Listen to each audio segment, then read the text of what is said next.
Okay, ladies and gentlemen, welcome to the Planning Committee.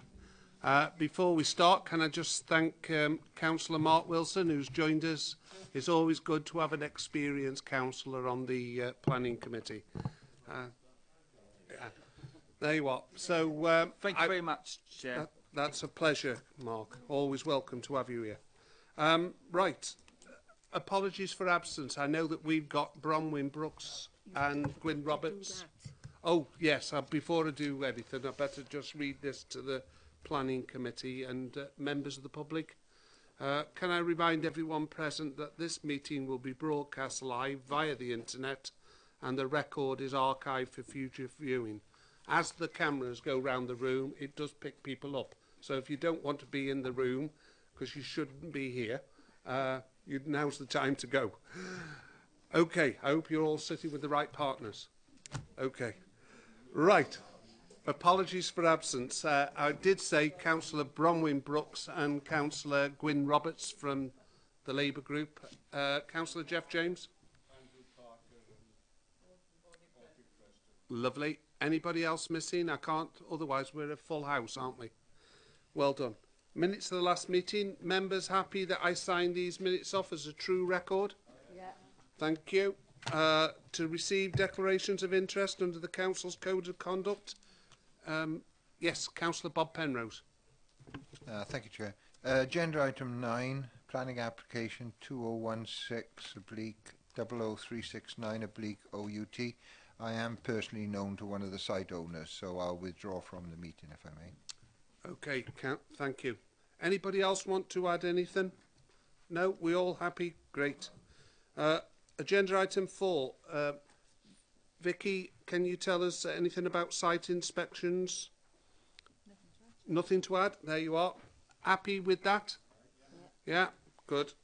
5, agenda item 5 on page 1, that's the building regulation applications and other building control matters determined by the head of regeneration and planning under their delegated powers. Anything to add, Vicky? Nothing to add. There you are, nothing to add. Move we note. Yeah. Thank you. 6, planning applications determined by the head of regeneration and planning under their delegated powers on page 7. Anything to add, Vicky? Nothing to add. Move we note. Yeah. Thank you. 7, appeals, which appears on page 21. I bet you have something to add there, Vicky. Thank you, Chair. Just 2 appeals that we've summarised here. An appeal dismissed at the Wall Garden in Wenver, which was primarily to do with a proposed house in the countryside and was refused on the grounds of impact on the historic park and garden and the setting of the listed building and other general countryside matters, and that appeal was dismissed, so that's a good win. And we've also got in the report about the Hayes Road Sully appeal, which, if members can recall, was to do with the Community Council's proposal for allotments on what was the Gypsy and Traveller allocation in the LDP, and was refused on that basis that it would undermine the LDP strategy. In view of what happened at the LDP Gypsy and Traveller accommodation session, where the inspector directed us to delete that allocation from the LDP, we did withdraw our reason for refusal of that application. However, there was quite a lengthy debate at the appeal about with an application for costs, but I'm pleased to say that we successfully defended that appeal for costs, and the planning inspector confirmed that it was not unreasonable of us in the context at that time to have refused the application on those grounds. That's all, Chair. Any member? No? Move we note. Thank you very much for that. On agenda item 8, trees, which is on page 28, and the delegated list on I. Members happy we move we note? Okay, thank you. 9 is planning applications proper. Can I ask committee's indulgence to move the item T-Brock Park Farm to the very first agenda item? We've got a number of speakers on this item, as well as late reps. Are you happy to move that, and we'll have that first? Thank you. Right, so it's T-Brock Farm. I'm going to ask the planning officer if it's Planning Officer Stephen Butler. I think it's his case, so an expert on it. Thank you, Stephen. Thanks, Chairman. Yes, we've got this is an application at 2 Brock Farm, Park Farm, St Donat's, for the conversion of existing barns to full holiday lets with associated parking. We've got three late items on this application. The first is from Mr. Stephen Hopkins QC, raising concerns for several reasons, including that the holiday lets are potentially available for abuse and the proposals would be detrimental to highway safety. Further comments from Glamorgan Gwent Archaeological Trust advising that there are no significant archaeological remains likely at the site and therefore no objections raised. And finally, a letter from Mrs. Joanne Hopkins of Park Farm questioning the link of the use to Atlantic College to support the holiday lets, and also concern is raised about the discharge and overflow of the septic tank onto adjoining land. So just to briefly run through the application, 2 Brock St Donat's is located in a countryside location. It's within the Glamorgan Heritage Coast, approximately 300 metres west of St Donat's and about 450 metres north of St Donat's Castle. The existing dwelling house on the site is a converted barn. There's a complex of former buildings lie adjacent to the site and to the north of residential curtilage. This application relates to the former dairy buildings within the complex, which is to the north of the dwelling, which has more recently been converted to stables. As illustrated, the proposal is to convert 2 sides of the stable block, which forms an L-shaped structure, into 4 holiday lets. Primarily a single story, although there are some bedroom spaces within the roof void. The proposals generally use existing openings with 2 new openings and a new doorway to facilitate access to the parking area to the north. 4 parking spaces are proposed in front of the existing barn to the north. That will then link in through the new opening into the main complex of barns using existing gates. The line of the public right-of-way is also being shown on the illustrated layout plan. Very briefly, just to run through the main issues in the report. So Natural Resources Wales, so we've reported there the late reps on that. That was one of the major issues. In terms of visual impact, again, in terms of setting out that the principle of development is generally supported in terms of national and local planning policies for the conversion of the building. Generally, tourism uses are favoured over residential uses. The report sets out the rationale for the principle of development. It does clearly state that a residential use wouldn't be supported because it's not in a sustainable location. The issues looked at by the officer include the visual impact, neighbouring impacts. The visual impact, again, the site is within the Glamorgan Heritage Coast, but the conversion itself is very, very limited to very, very minor elements, and there are no issues to raise in that respect. Traffic and parking. The highway engineer has raised concerns about the access to the site, which the site is accessed from the north by 2 adopted lanes, which are single width lanes. And I know concern was raised about vehicle conflicts and vehicle passing areas, but so your officer's view is that given that we're only talking about 4 holiday lets and effectively it's a no-through road, that the levels would be very, very low in terms of traffic and very few trips per day, so that the actual potential for conflicts is very, very limited and certainly wouldn't be any greater than many other developments you'd find in the rural Vale, all of which are accessed off single width lanes. So in summary, Chairman, say we are recommending the application for approval subject to conditions. Thank you. Oh, thank you for that. Can I ask the local member if he would like to speak? I think it's Councillor John. Yep. No, Yeah. no, Oh, no, it's no.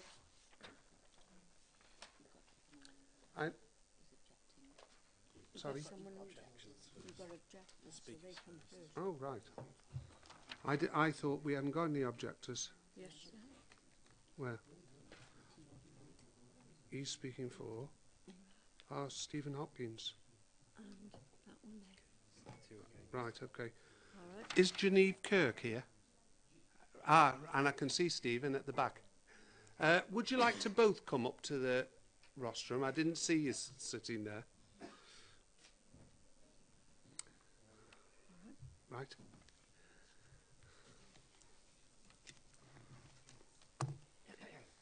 Right, you have 3 minutes. Who wants to go first? Right, okay then. Hi, I'm 17 and I live just down the road from the lane of T Brock and Park Farm. I've grown up in St Donat's and we use the lane quite a lot. I think the map doesn't quite give it justice how narrow it is.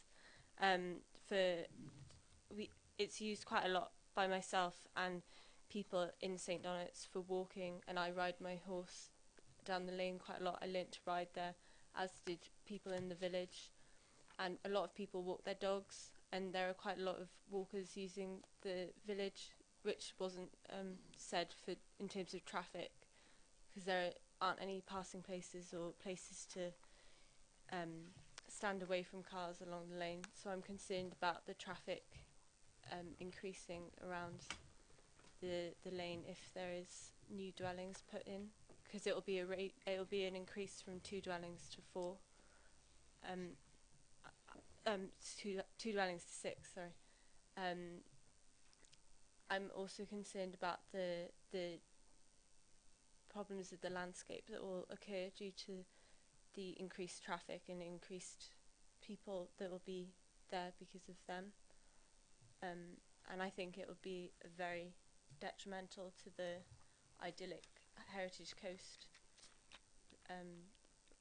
because of the walking and things that are there. Yeah. Anything else you can think of? No, it's just it is used by quite a lot of walkers and a lot of people in nearby areas, and I don't think that was raised in terms of traffic and usage. Okay. Well, you've got how many seconds? 1 minute and 3 seconds. If you want to say anything else, otherwise I'm going to ask Judge Stephen Hopkins to speak. Turn off your mic. Right, okay then, Mr. Hopkins. Have you got the mic on? Yeah, can you start Thank you. again? Thank And you. An objection on behalf of 7 nearby affected residents, including myself. When an application to convert barns to stables at T Brock was approved in 2008, the planning officer specified that the stables were prohibited from being used for commercial or business use.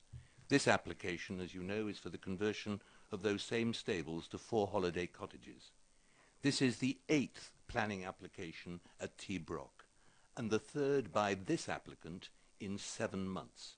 It was made just 10 days after his last application was granted. The application plan shows a large curtilage in support. It is in fact 2 separate land titles which have been creatively joined, and which, by sleight of pen no doubt, includes part of my own land title. Is the reason to show one large area to overcome the conversion of rural buildings guidelines, which specifically states that approval will not be given to any conversion which doesn't contain parking within its own curtilage? Water. There's no proposal for water to the development. A new supply from the mains, the nearest half a mile away, would have to be laid. This is active agricultural area. Behind T Brock is 60 acres of arable land, Pancross Farm. To the east, 16 acres, sheep and cattle, Splot Farm. To the south, my 10 acres, sheep and horses. The only unused land is the adjacent 5 acres owned by the applicant, who appears to be deliberately downgrading it from usable land, no doubt for further planning applications. Access to Park Farm, T Brock, and the agricultural land is by one continuous U-shaped lane. The tarmac on each lane measures 8 feet. One lane appears slightly wider.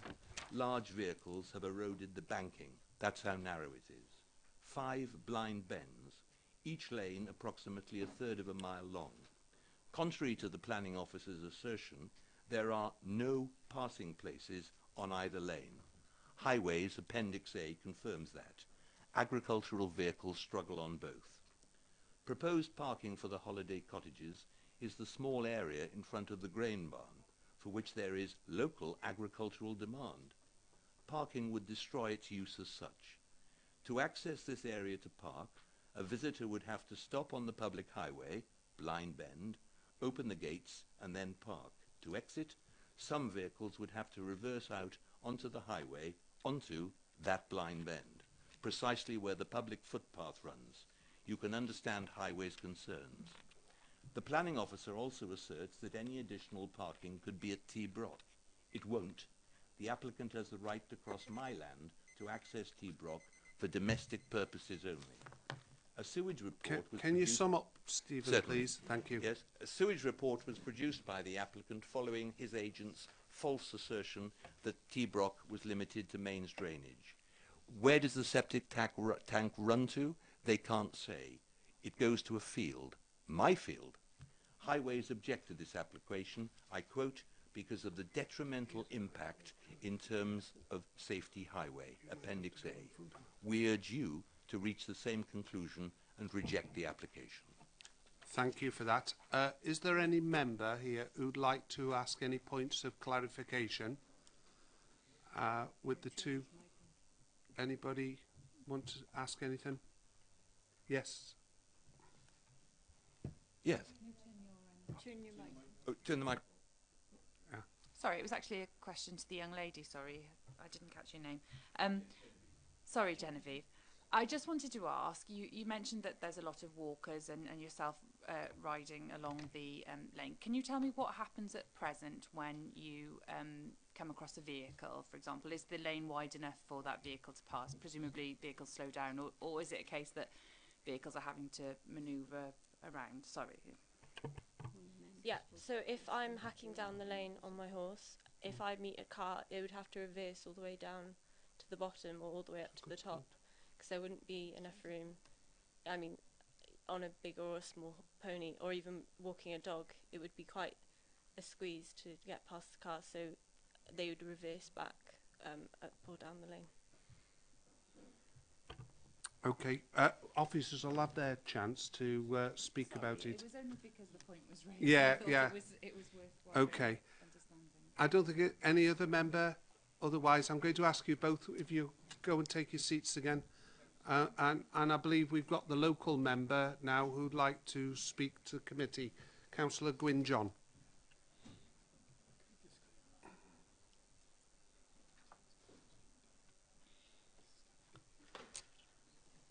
Thank you, Mr. Chairman. I couldn't hear what was being said very well, being stuff back there, but what I would like to add, obviously you've discussed highways, and this has been the big issue with me.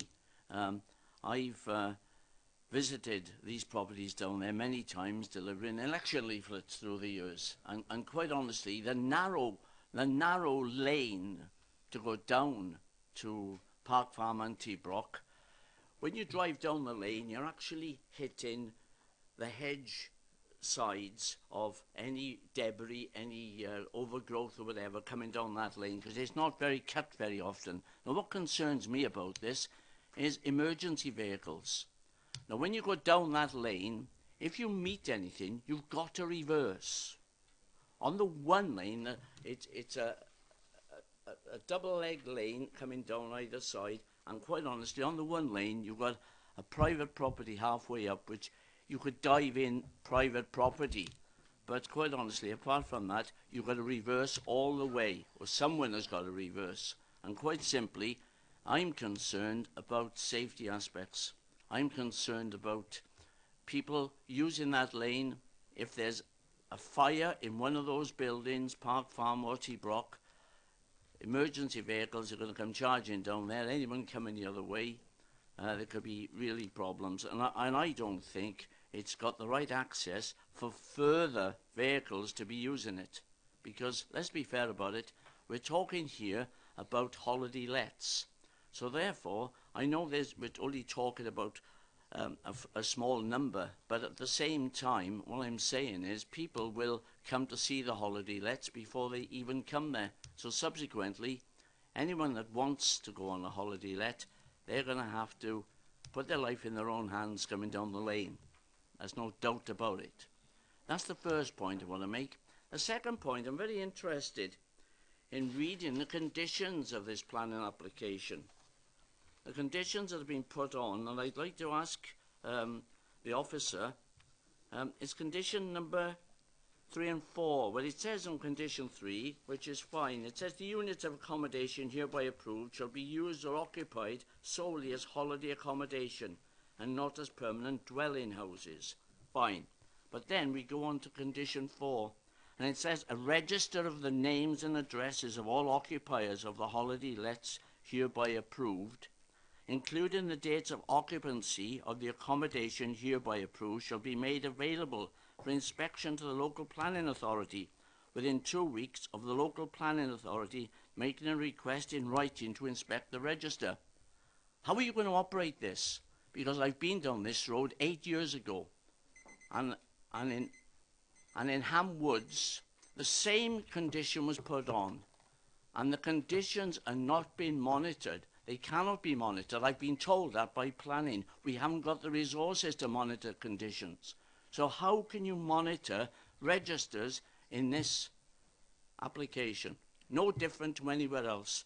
And finally, I'm finding more and more holiday lets now across the Vale of Glamorgan being empty. It was the in thing to build holiday lets. Now what's going to happen eventually is somebody is going to be living permanent in these holiday lets, which they are already. And this will be another one. Thank you very much. Thank you. Before the officer comes back, are any members happy with any points of clarification? No? Okay then, you can take your seat back. Thank you, Glenn. Right, it's for the officer now to come back on any of those points that have been raised. Hold on, we've got somebody who wants to speak in favour, haven't we? Let's have a look who we got. Andrew Bates for Geraint John Planning. Okay, Andrew, you have 6 minutes because you're the only person speaking in favour. Thank you. Thank you, Chair. Good evening, members. The application before you seeks permission to sensitively convert existing barns to create 4 holiday lets. As you'll be aware, the application has been recommended for approval by your officers following detailed discussions and amendments to the proposal. It is noted that there have been objections to the development. The committee report clearly analyses the issues raised and concludes that the proposals are acceptable. In response to the key points raised by objectors, we would advise as follows. Firstly, design and external appearance. External works to the barns are to be kept to an absolute minimum. No extensions to the barns are proposed, and the proposals have been amended following dialogue with the LPA to retain the existing sized window openings. External alterations to the barns are limited to conservation-style roof lights and a single additional window and a doorway. The need for holiday accommodation. PPW paragraph 11.1.2 states that the Welsh Government's aim is for tourism to grow in a sustainable way and to make an increasing contribution to the economic, social and environmental well-being of Wales. In addition to national policy, there are a number of local policies which support the conversion of buildings to holiday lets. The Vale's tourism strategy also supports the provision of tourism within the Vale, stating that the coast is a major attraction and has been used to promote the area as a visitor destination, being extremely important to the Vale of Glamorgan's tourism product. Policy Tour 3 supports the conversion of existing buildings to tourist accommodation and sets out that the LPA considers that the conversion of redundant or obsolete buildings in the countryside for tourism uses can have a beneficial effect by conserving and bringing into beneficial use neglected buildings or rural buildings for future economic use. Condition 3 contained within the officer's report would ensure that the proposed holiday accommodation could only be used as such and not as independent dwellings. Traffic and parking. Guests will be encouraged to access and egress the site using the access lane which loops past the property as if it were a one-way system. This should minimise the chance of cars needing to pass each other along the lane.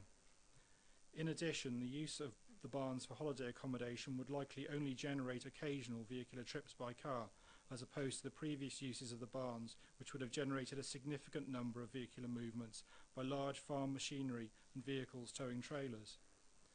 Furthermore, it is the intention of the applicants to promote the accommodation for access to the coastal path and heritage coast, along with being a destination for cyclists due to the site's location along Cycle Route 88, as promoted by the local authority.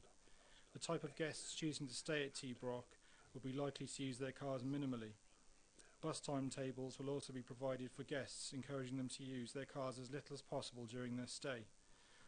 4 off-street parking spaces are provided within the site and clear of the highway and the Millennium Heritage Trail, which passes adjacent to the eastern and northern boundaries of the site. The holiday use is also likely to be more seasonal, and there are likely to be periods of time when the accommodation is not occupied. Ecology. A bat survey was undertaken by Terra Aqua Ecological Services in June 2016, which revealed that there were no bats entering or exiting the building, and accordingly, both Terra Aqua and the local authority's ecologists have concluded that the existing building does not support a bat roost and there's no further survey work required. Foul drainage. An existing septic tank will serve the proposed holiday accommodation. The septic tank has more than adequate capacity, and NRW raised no objections to its use. Furthermore, the tank is located well within the property of the applicant and drains to the southwest of the existing dwelling, and evidence has been provided by means of the title deeds for the property. It's well away from neighbouring boundaries. Notwithstanding this, Condition 7, detailed within the officer's report, requires details of foul and surface water drainage to be approved and installed in accordance prior to beneficial occupation. Previous development at T Brock. The recently granted planning permission included the demolition of a large modern element of the building and its replacement with an extension which is slightly larger and more in keeping with the character of the existing building. In response to representations made, it's untrue that the approved plans represented a significant increase in the floor area of the dwelling. The applicant has worked closely with officers during the assessment of the application in order to reach a proposal which is both suitable and acceptable. It is felt that the acceptability of the proposal has been accurately reflected within the report. Accordingly, the applicant respectfully urges the approval of this application in line with officers' recommendations. Thank you, Chair. Thank you for that. It's normal now for the officers or for you to ask the developer what after he's put his submissions, to ask him any questions. But from the chair, I have a number of concerns, and I'm going to ask for a site visit. I'll second that. Yeah. The reason I'm doing that is because obviously we've heard things tonight, and I feel a bit uneasy without going and looking at the site myself. Are members happy with that? You need a vote. Show. Yeah. All those in favour, please show. Well, that's unanimous. So we'll defer this application for a site visit. Okay. Moving swiftly on then to where we were. We've got an application before us, Land of East of St Nicholas, and I know Councillor Chris Franks would like me to move another one forward, but because we've got a number of speakers on this, you don't have to go until about... Are members happy to take the Bryn Eitham one next? And Councillor Franks says he's going to be brief. Yeah, well, we'll see. Okay, you're on your honour. So I'm going to ask the officers to deliver the Bryn Eitham one next. Is everybody happy with it? Is everybody happy with Bryn Eitham coming forward? Okay, thank you. Yeah, yeah.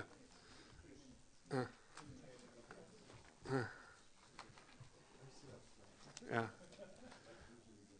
Sorry about that.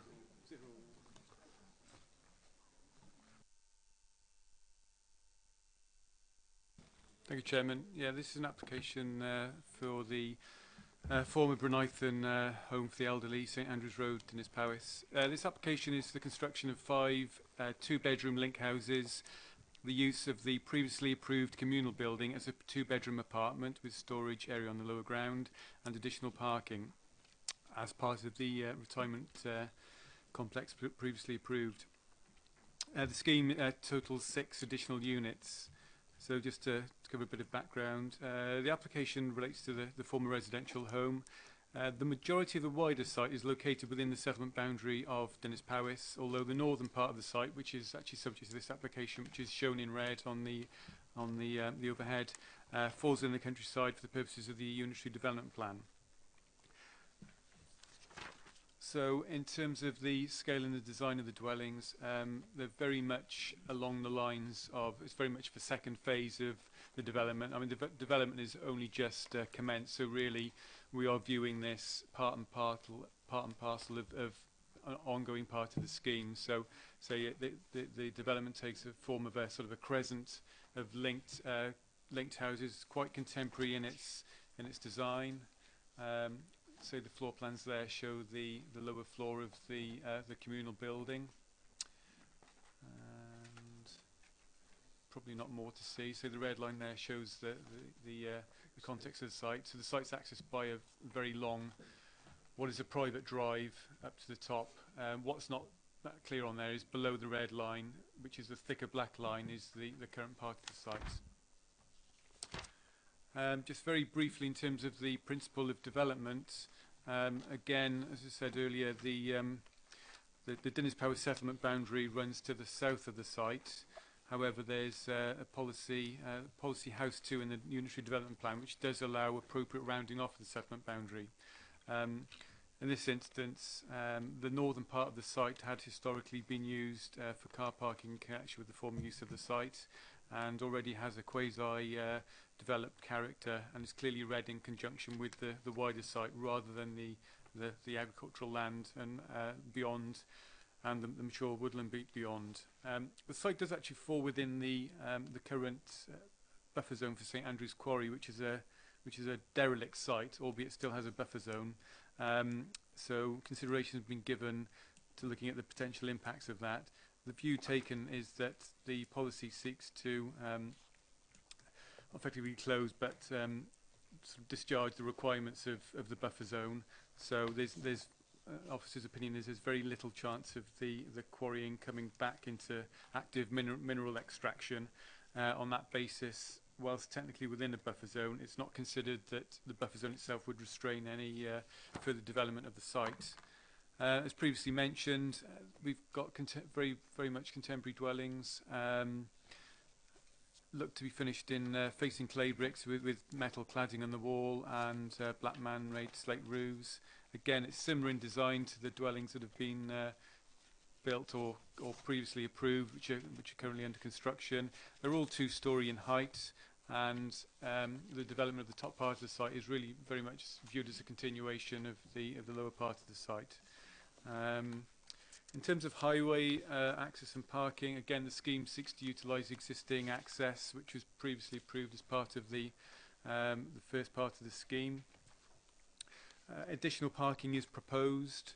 The highway engineer did raise some concerns about the parking provision and the layout, but effectively that was accepted under the previous scheme. So pro rata the scheme delivers an additional number of parking spaces, which is pro rata to the additional number of houses.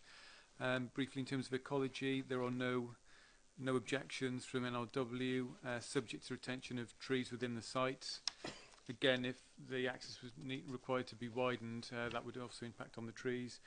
We've looked at planning obligations on this site. There's been quite a lengthy discussion on the affordable housing provision, and the council have secured a provision of 40%, which actually equates to 3 units. So of the 6, it's 3, which is clearly 50%, but in this case we've actually rounded up to nearest whole units.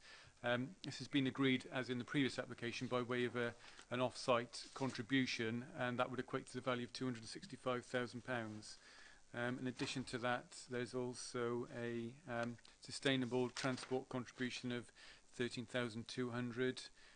Very briefly, in terms of education, as considered in the previous application, because I think the occupancy of the units is controlled by the long-term lease agreement, that's restricted and doesn't allow children to occupy the site. So in that case, there wouldn't be any education contribution sought. So, and just finally, the public open space contribution pro rata per dwelling is £15,312. So that's just basically a summary of that application, Chairman. Thank you. Lovely. Thank you. I know that the local member briefly wants to address committee. Thank you, Chair. You'll be pleased to know I won't be moving anything. I expressed my concern regarding an application in this vicinity in the past. My concerns remain for this site, but as I say, I won't be moving anything at this stage because I think I see the way the land lies. Thank you. Thank you. Councillor Hartree, did you want to add anything? Could you put your microphone on, please, Val? We did manage to get a condition after pressing for one about traffic going through during construction stage next to the school. It couldn't be any nearer if we tried, but there's nothing. I don't know how we can do it. But that traffic is going to go in and out, and you know, when the development is there, it's just a statement of fact. And I won't be supporting the application. Okay, thank you. Councillor Bob Penrose. Your light, Val. Thank you, Chair. Just clarification on the officer. I remember the original application, and I believe it was for retirement homes, with the condition of purchase being 50 plus. I can't see that condition on this application.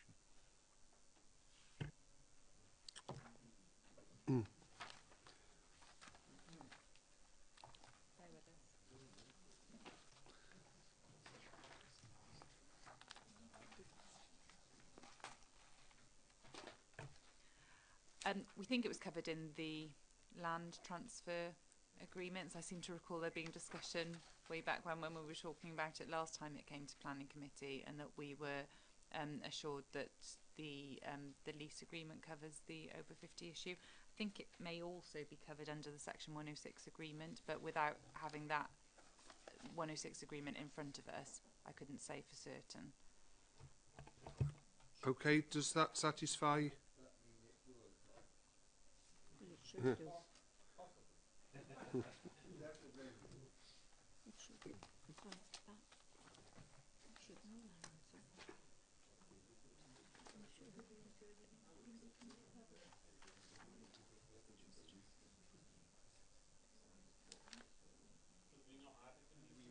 We'll find out in a second. No, it isn't. Yeah.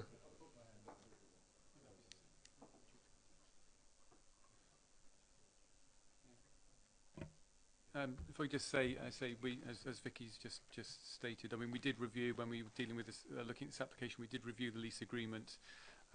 This is I believe a 999-year lease for the use of the land, and the agreement is actually just restricts, specifically restricts the use. I think there's two references in it to shall not be occupied by children under the age of 18. I think there's some caveats in there and about being sort of defined carers, but from our point of view, there's a council legal document in place that covers the restriction without having to sort of double up as a planning condition or double up in a section 106. So if an agreement covers it, we wouldn't ordinarily impose it by way of another agreement or planning condition.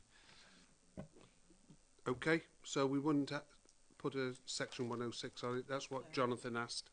Yes, Councillor Clive Williams. Yeah, I think we got to remember that Bryniton Home was unique in the Vale there and made provision for the care of 43 residents with dementia. I'm saddened now that we've got all these housings, and this is a cross-party. In my estimation, we made a big mistake in not building in the grounds there for provision for Alzheimer's, and then knocking the old building down and selling it in this way. So I'm not, I mean, the application is before us, etc. I just wanted recorded that in my estimation, and that was a cross-party, that we didn't handle this correctly. Okay. And that I'm saddened we haven't got a facility there. Yeah, okay. Thank you, Mr. That's Chairman. another issue, by the way, but never mind. It is, but Any other member Otherwise, I'm going to move officer's recommendation from the chair. Second. Okay, then. Shall we take the vote? Those in favour of this application, please show.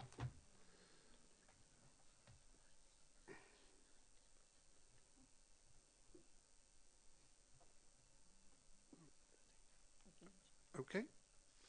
Those against? That's 4. And is there any abstentions? I don't think there were. No, that's it. Thank you for that. We'll try and get back onto the agenda proper now. Thank you.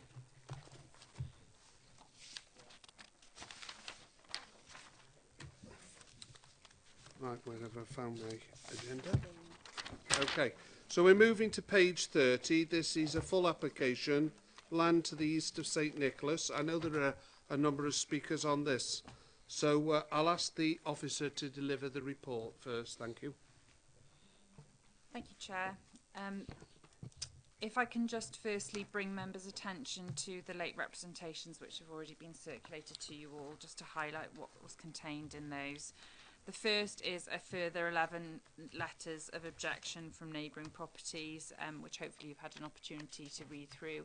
A lot of the concerns are obviously reiterating concerns that have been outlined previously in the report and addressed in the report, but obviously we will discuss them, I'm sure, further, and we have speakers to talk against the application as well, so no doubt those matters will be highlighted then.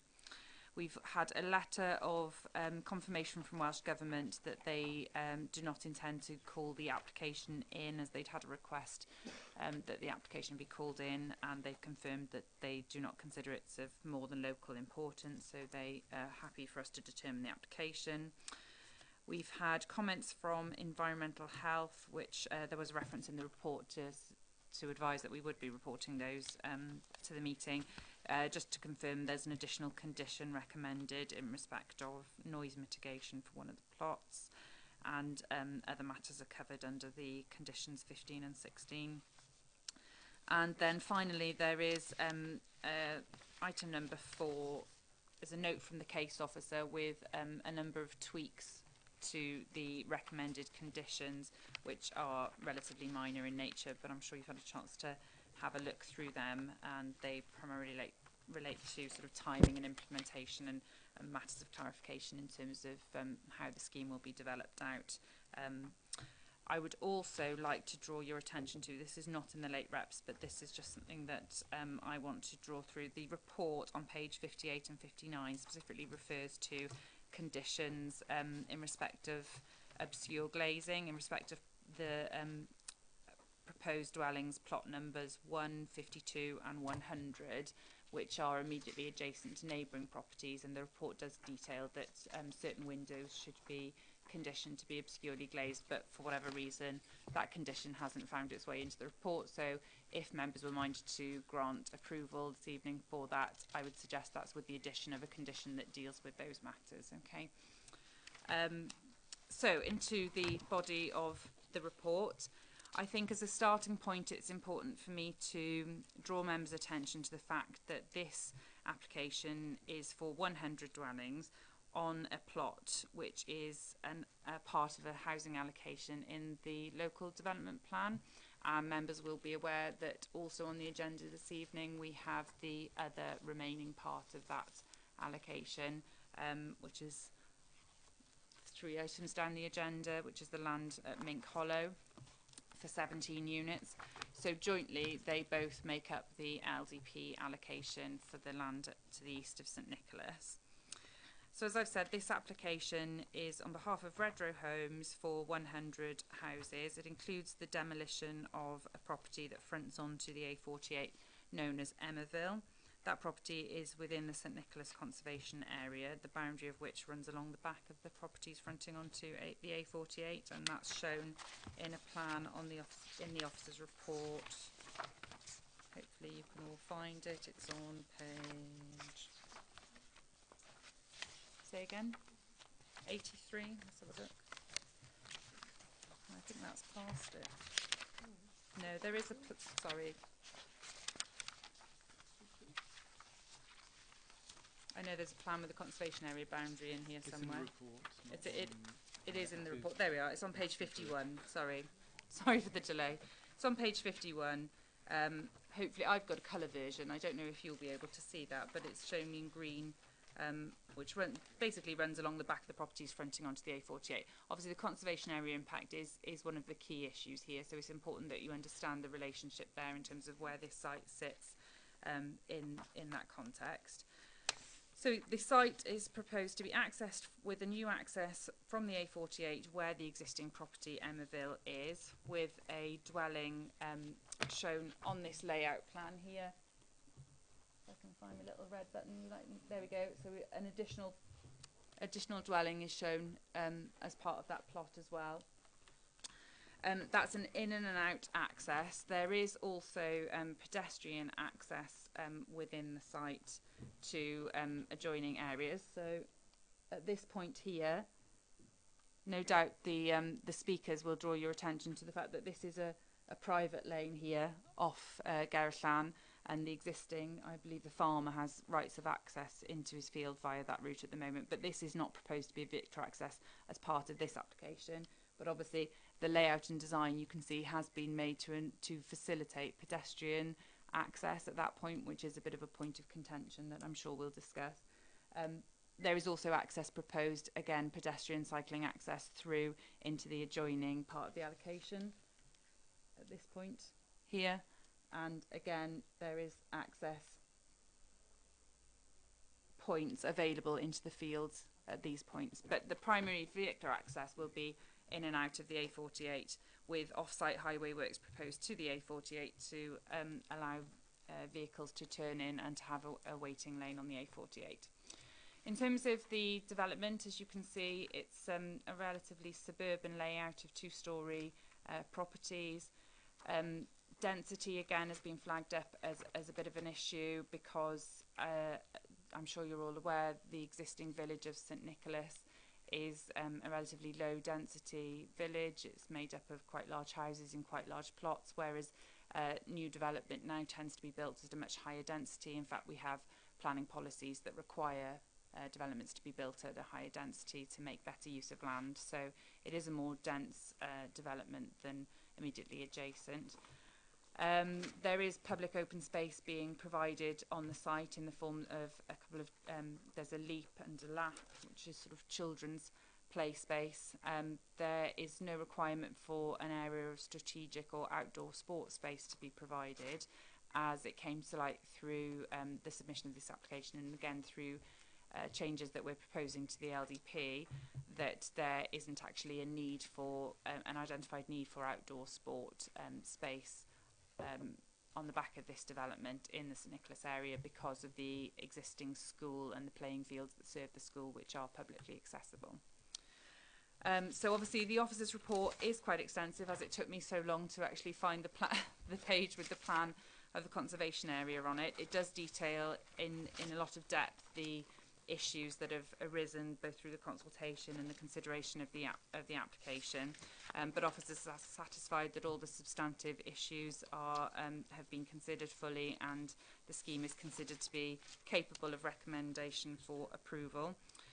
Subject to a Section 106 agreement, which deals with all the usual requirements. So affordable housing on this site is a little bit different from the norm, insofar as the policy requirement in this area moving forward in the LDP and in practice what we are implementing through our revised SPG is 40% in this vicinity. The developer has actually submitted a case in terms of viability and not able to provide 40% on site, so they are providing 35% on site with 5% off site as a cash contribution. That information has been verified and we're satisfied that that is acceptable. They are meeting our requirements in respect of education, public open space maintenance, sustainable transport contributions, community facility contributions, public art and the administration fee. So we are satisfied that the application is capable of approval. Thank you for that. I should have said at the very beginning that this was subject to a site visit. We did manage to get round the site. We were there for quite some time, and we viewed it from every entrance and exit, and I think we had quite some time on the site to absorb this application. So I know we've got two speakers now. If you would like to come up, and those two speakers are Dr. Paul Williams and Mr. Tim Knowles, who are going to speak and object against the application. You both will... who's going to speak first? Dr. Williams? No. You're Mr. Knowles. Right, thank you, Mr. Knowles. You have 3 minutes, and then your time starts when you start speaking. Thank you. Thank you, Mr. Chairman. Ladies and gentlemen, the Vale of Glamorgan possesses the great and valuable asset of the rural vale. It is primarily open countryside, with the town of Cowbridge at its centre, and with small villages and hamlets reached along narrow country lanes. It is a picturesque area, with many beautiful views. The rural vale is a gem, which should be preserved for future generations. St. Nicholas is the ancient gateway to this gem. The proposals which you have before you are to locate a relatively huge and dense urban development of 117 houses at the entrance to the village, which is spread out and comprises 141 houses, mostly in a conservation area. This represents an increase of 83%. The nature and density of the proposed development may be suitable in an urban area, but is totally out of character with St. Nicholas. Such a development would irreversibly destroy the character of the village and detract from the appearance of the entrance to the rural vale. The report by the Planning Department presents a one-sided case for approval of the planning application.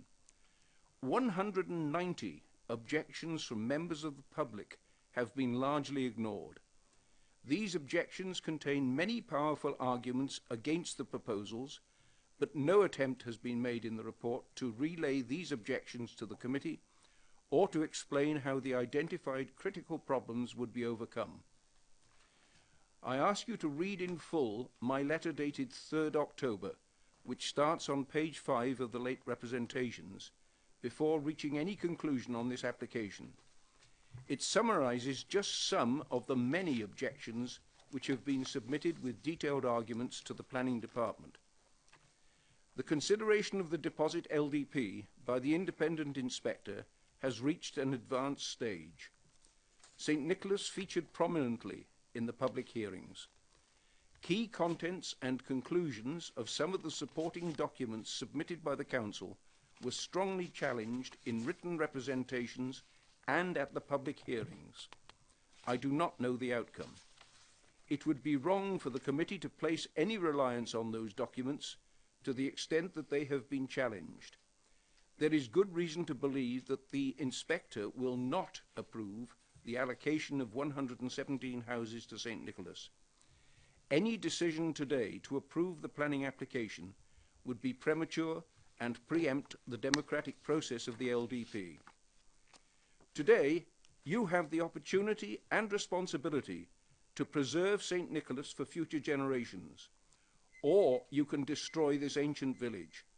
I urge the committee to reject this planning application. Thank you.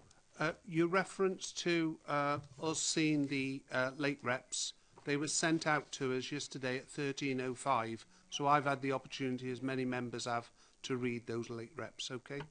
I'm very pleased, Mr. Chairman, that they have been read by all members of the committee, because you'll see from my letter that there are detailed arguments in my letter which have not been conveyed in the report before the committee. Thank you. Dr. Williams. Thank you. 3 minutes. Chair. Ladies and gentlemen, among the major objections made to this application are that the application is out of order, as an inspector is currently examining the LDP, and your approval today would act in contempt of the due democratic processes that normally surround planning applications. The Welsh Government, in its representations to the Vale of Glamorgan Council, has stated that allocations in some minor rural settlements, such as St. Nicholas, are disproportionate. That's the Welsh Government's view. These plans have been unanimously opposed at packed public meetings in St Nicholas in 2012 and 2013 and 2015. Unanimously opposed.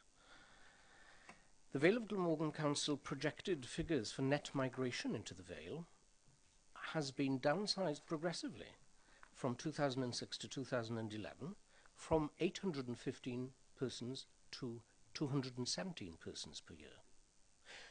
The Vale of Glamorgan Council has confirmed that it currently has no shortfall in the 5-year supply of land for housing, so that there is no justification to consider this application at this time. This application is for the building of houses for which there is no demonstrable current need. Industrial land costs 1/6 to 1/10 that of residential land, so houses will be much cheaper if built on industrial land, so the economic argument is strongly in favour of not developing sites such as St Nicholas, but developing sites in the Vale, such as the Llandau trading estate. In view of the lasting 2008 recession, the competition from formerly third world economies, and Brexit, there will be severe limits on the money available for investment for many years to come. There is only a limited amount of money in any economy for investment, whether it be public or private money. This should be not wasted on housing, with the later need for the infrastructure that will not be initially provided, simply to bring more people in to the Vale of Glamorgan. It's not people that Wales is short of. It's work for the people that are already here. The investment of any available monies should be focused into business and job creation in areas like the valleys to the north and west of here, in Barry, in other areas where housing and other infrastructure is already in place. Approval of this planning application would rob the money needed for investment in these other Welsh communities, some of which are dying on their feet. Thank you for that. It's point of clarification by the two speakers. Any member would like to ask any points of clarification? No? Okay, thank you. Would you like to take your seats back in the auditorium? It's for officers now to respond to the points that you raised. Okay, thank you, Vicky. Thank you, Chair. I'm sure the issue of prematurity will be playing on members' minds, and it is true to say that the plan is now reaching a more advanced stage than it has been until now, and for that reason we have a bit more certainty about the way ahead. It is also true to say what Dr. Knowles said, Mr. Knowles has said about the inspector at the hearing sessions looking very closely at the level of growth in the minor rural settlements identified in the local development plan, and he gave us a number of action points to look at those issues. At the first hearing where we considered strategy, he looked at the Welsh Government's concerns about the level of growth that was being proposed in the minor rural settlements and asked the Council to justify the level of growth being proposed. We have prepared an action point response to that, which was submitted to the inspector many months ago, and he has not asked for any further justification or explanation from us.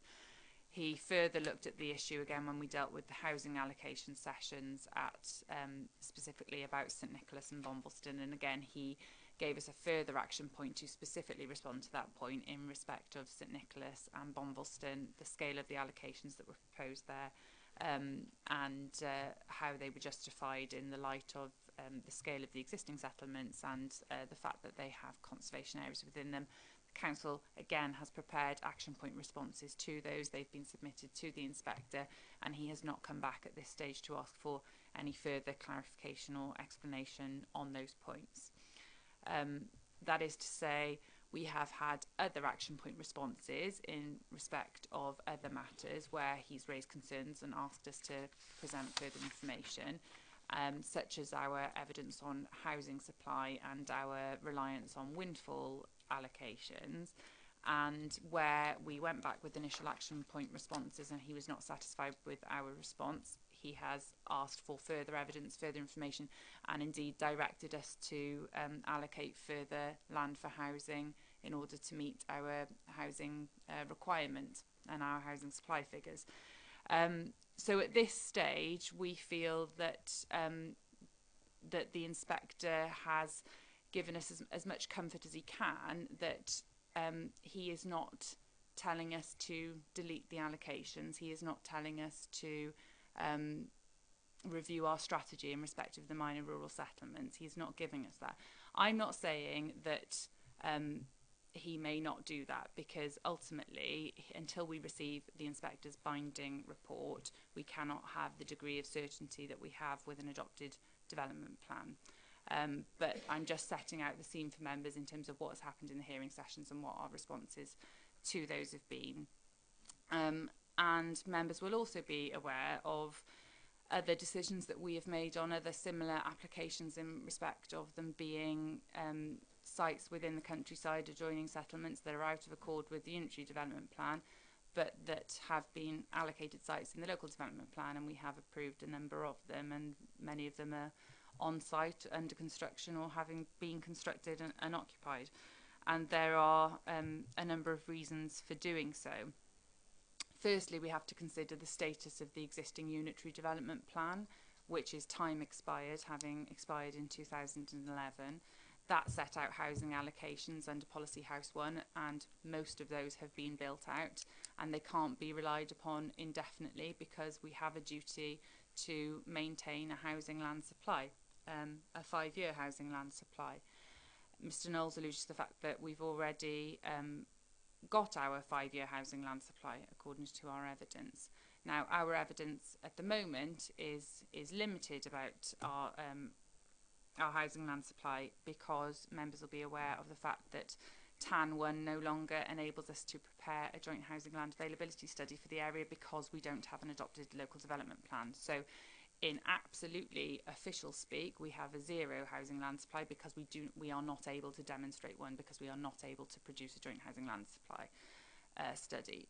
Nevertheless, we do a subjective assessment of our housing land supply. That has been done as part of the evidence, the most recent evidence base in submission to the LDP inspector as part of the action point responses. So we have prepared a housing land trajectory, which is there to demonstrate to the inspector that we will have a 5-year housing land supply upon adoption of the plan, and that we can demonstrate deliverability of our plan strategy. It is that figure that's referred to in the report, where we're looking at our housing trajectory, and that to a certain extent makes some assumptions about planning applications that have recently been granted approval or that we currently have on the books, which obviously includes this site. So there is an assumption that our LDP sites, that we obviously are trying to demonstrate a degree of certainty in terms of their deliverability, and it is anticipated that if planning permission is granted for those, that they can be brought forward and be developed within the first 5 years post-adoption. So they form part of the 5-year housing land supply, is what I'm trying to say in a long-winded way. In terms of the issue of whether or not we can determine this application in advance of the local development plan, I want to draw members' attention to the advice in Planning Policy Wales, which is outlined in the report about prematurity, and also to 2 appeal decisions that we have had in the Vale of Glamorgan in respect of this issue. One of which is the Primrose Hill appeal in Cowbridge, and the most recent that I'd like to refer to is the Waycott Cross appeal in Barry, which was dated October last year. And there, the appeal inspector draws our attention to the advice in Planning Policy Wales. And if you'll forgive me, I'm going to read it to you. Paragraphs 2.6.2 to 2.6.6 relate to the weight to be attached, that's PPW, I should say, relates to the weight to be attached to the emerging draft LDPs, and whether questions of prematurity will arise where an LDP is in preparation but has not yet been adopted. The stage in which the plan is at will depend on the weight to be given, with certainty regarding the plan only being achieved when the inspector publishes the binding report. In respect of prematurity, refusal may be justifiable where the development proposals are so individually substantial or whose cumulative effect would be so significant that to grant planning permission would predetermine decisions about the scale, location or phasing of new development, which ought to be properly taken in the LDP context. Refusal will therefore not usually be justified except in cases where development proposal goes to the heart of the plan.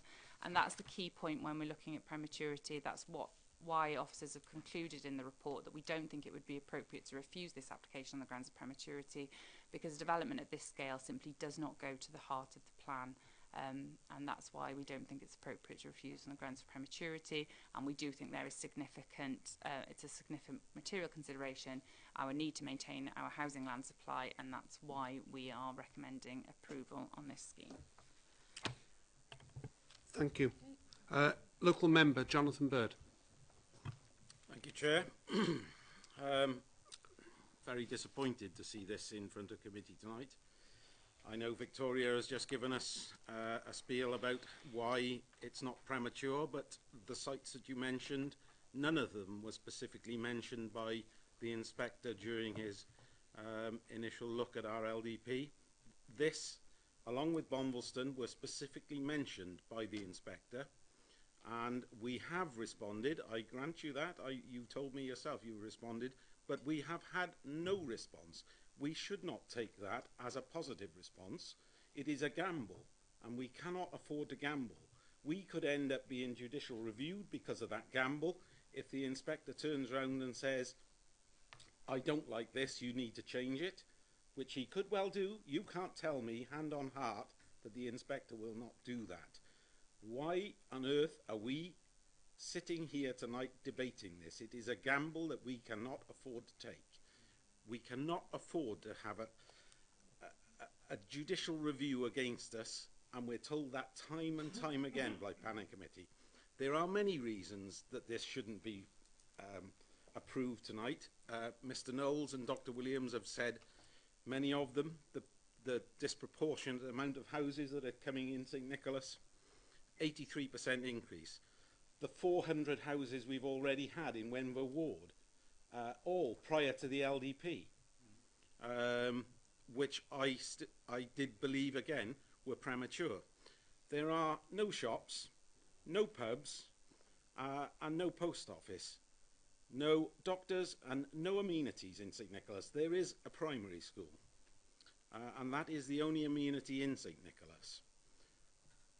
To more than double the size of the village is an absolutely ludicrous thing. And along with this prematurity issue, I just think, well, I can't understand why it's before us. I mean, at least have the courtesy and wait for the inspector to come back with the response.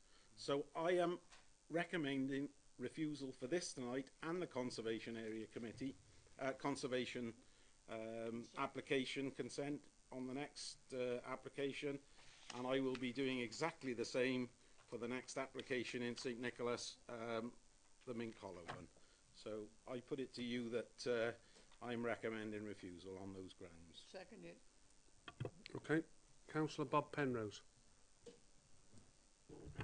Thank you, Chair. Yes, if I could dovetail on the end of Jonathan Bird's statement there. I lived for 7 years in Bombleston on the A48, so whilst I don't live there anymore, I'm very familiar with the A48. Sustainability, Jonathan has already touched on. That means that most people there are going to use cars. And basically speaking, with that number of cars, I am very concerned on the highway issue of affording two different splays for these two developments.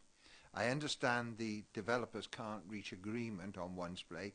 I don't think that is an issue which we as a planning committee should sort of condone. I have seen that the plans offer two splays with call it a road for joining the actual A48, which is fine if you're going towards Cardiff, but is absolutely useless if you're going towards Cowbridge. Traffic arrives from the Tumble Hill towards St Nicholas and always has done, speeds anything up to 110, 120 mile an hour, and they've been recorded there. Hence why there's always police enforcement camera vans there. I find that if you've got two vehicles that are both coming out, turning right towards Cowbridge, they'll be oblivious to one another and enter into a very fast road there. I think we've really got to ask Highways to have a look at this question of two splays again. I think the wording in the conditions is very, very loose, saying seek a suitable plan. I think we need to assure on public safety that more than a seek a suitable plan. I don't think that suffices, and I have grave concerns because of that. I'm really agreeing with Councillor Bird on this one, that I think it should be deferred at the moment. Thank you. Would you like to come back on those comments, particularly about those splays, because I think that they have to submit a plan in detail, don't they, before any housing is built? Yes, Chairman, I was say involved with the case officer on, particularly latterly on this application, and in respect of the two access points.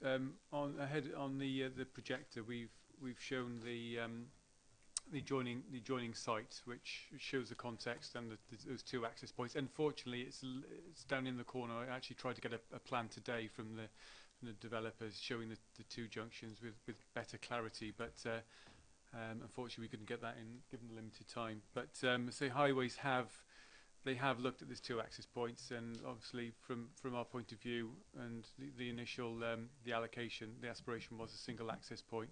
However, in being presented by two separate applications with two separate access points, they have to consider those applications both in isolation, whether acceptable in themselves, but also they clearly looked at the way that both of the sites link up. So that the off-site highway works show ghost lanes or holding lanes. They've been developed really along the whole frontage of the site. From a Highways point of view, the comments clearly say that both junctions can be accommodated to the required standards. So quite simply, the officers made a conclusion that the access points are correct. Yes, there are a number of planning conditions on that require further engineering details. It's a whole section 278 off-site highway works to be detailed up. There's footways, cycleways to go in on the site frontage. So as part of those highway works, there'll actually be improved links as well from the site into the main part of the village. Thank you, Chairman. Thank you. Anybody else? Nick, thank you. Thank you, Chairman. I was going to refer to the proposed two entrances, exits, as well as I think unnecessary and I think potentially dangerous. But I was actually, that's been, I think, talked about. I was going to have a talk about the section 106, and it's the sustainable transport part. It's been said by everyone who's spoken so far about it's going to increase the cars, it's all going to be cars, and in there then to help ameliorate this, we have the sustainable transport part of the 106, £198,000, £2,000 per house for 99 units. I'm unable to see, and there's no detail in here about how it says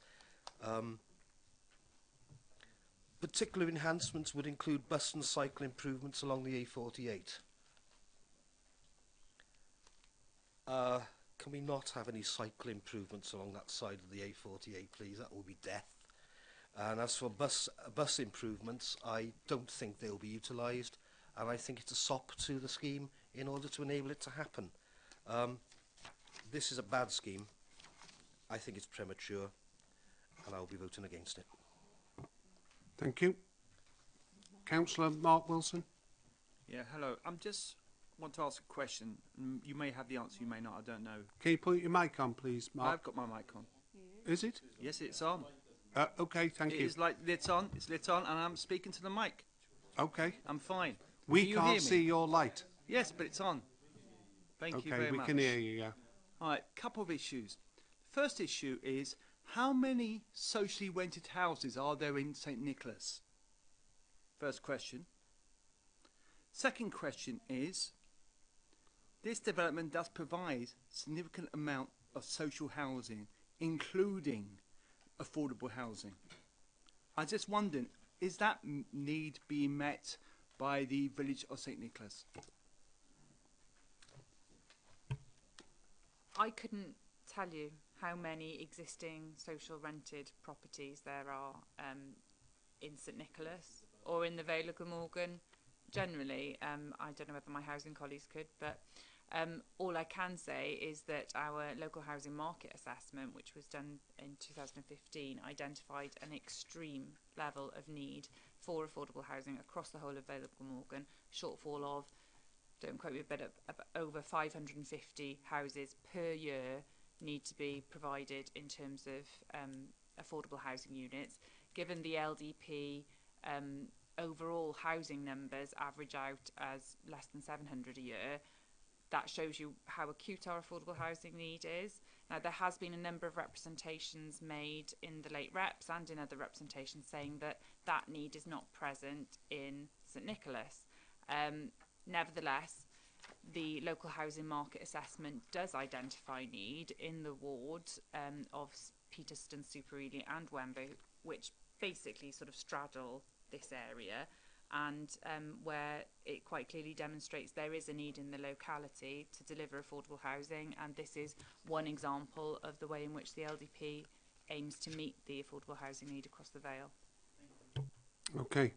Any other member? Okay. Any member? No? I am surprised that Wenvo is Yes. getting mentioned. I know it's the same ward, within the same context as St Nicholas in the terms of affordable housing. It's the same ward. It's a very big ward, and I think it's a very different context. I mean, the size currently of St Nicholas, to suggest that there is massive need for affordable housing, I think is an overstatement. Okay. Do you want to come back on that, Vicky? Yeah, only to say that really you cannot look at housing and housing markets in isolated pockets of villages, and the local housing market assessment looks at it on a ward level basis. You know, some would argue it's naive to look at it at an authority level basis, let alone a village level. But you know, people move from villages to villages. Councillor Penrose indicated that he used to live in this area, and I know he doesn't now. People move, and housing need can't just be isolated to a particular village. The people that live in the village already have their housing needs satisfied to a certain extent by virtue of the fact that they live there, but how much pent-up demand there is in the rural Vale generally has been demonstrated in all our housing needs assessment that have taken place, not only in the 2015 one, but our rural housing needs assessment prior to that and our previous local housing market assessment demonstrate the high level of affordable housing need across the Vale of Glamorgan.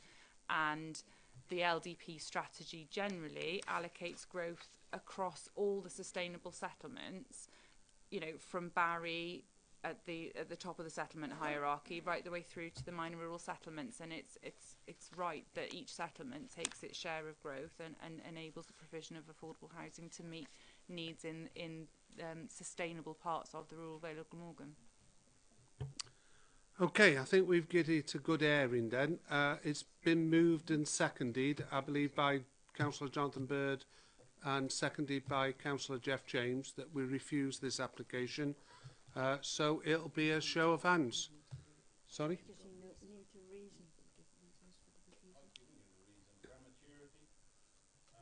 Density, out of character,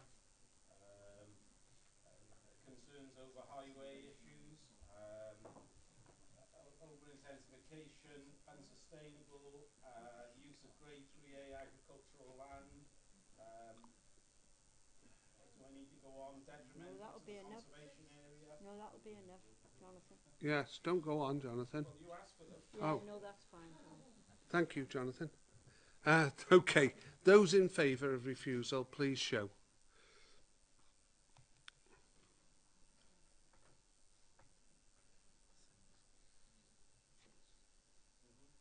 Okay, those against that refusal, please show. It's okay, we'll take your abstention in a minute. Okay, those abstaining, please show.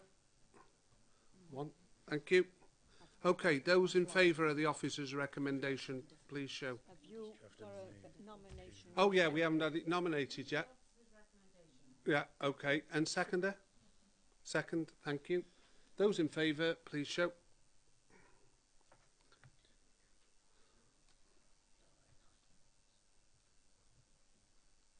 Okay, those against? And abstentions? 1. Okay, thank you. Can we move on to the next application, which is... would you like to give them the result? Yeah, certainly. For the refusal, there were 6 for the refusal. Sorry. Apologies. For the refusal, there were 6. Against refusal, 9. 1 abstention. For officer's recommendation, there were 9 in favour, 5 against, and 1 abstention. Okay, thank you. Can we move on to land to the east of Mink Hollow, which is the site next door? Sorry? Conservation area. Oh, right. They don't, do they? Yeah. Yeah, Councillor Val Humphrey left. didn't vote for that. She didn't vote, she was leaving. Yeah. Right. Yeah. She's gone. Yeah. Okay, so we're on the next application, land to the east of St Nicholas. Would the officer like to lead us through this report then? Thank you. I think I can keep it brief. This application relates to the demolition of the house Emmerville that forms the frontage of the site of the application that we've just discussed. The existing building is not of particular merit in terms of conservation area issues, and there's no objection to the demolition of that, particularly in light of the decision to approve the dwellings to the rear of the site, and this facilitates that development. Okay, this was subject to a site visit. We went on to the land, we viewed it from all angles. It obviously, to get the to the land at the rear of it, they have to demolish this house, but it has got the consent. It is in a conservation area, but as the officer has said, the building is of no significant value. I don't know if any member wants to raise anything. Councillor Bird? You say it's of no significant value. There is a dire shortage of bungalows in the Vale of Glamorgan, especially for an ageing population. It's not being replaced by a bungalow, it's being replaced by a house, which is worth more money again. It will affect the conservation area. There will be a break in a row that has existed for probably more than 50 years. And again, I'm not happy with it. It's in context of the rest of the application that just followed, I will be voting against it. Okay. Any other member? Okay. The officer's recommendation is at the rear page of this application. Are members minded to approve it? Can I have a show of hands? Oh yeah, we've got to have a mover and a seconder. Moved by Councillor Rhiannon Birch, seconded by Councillor Howard Hamilton. Okay, those in favour, please show.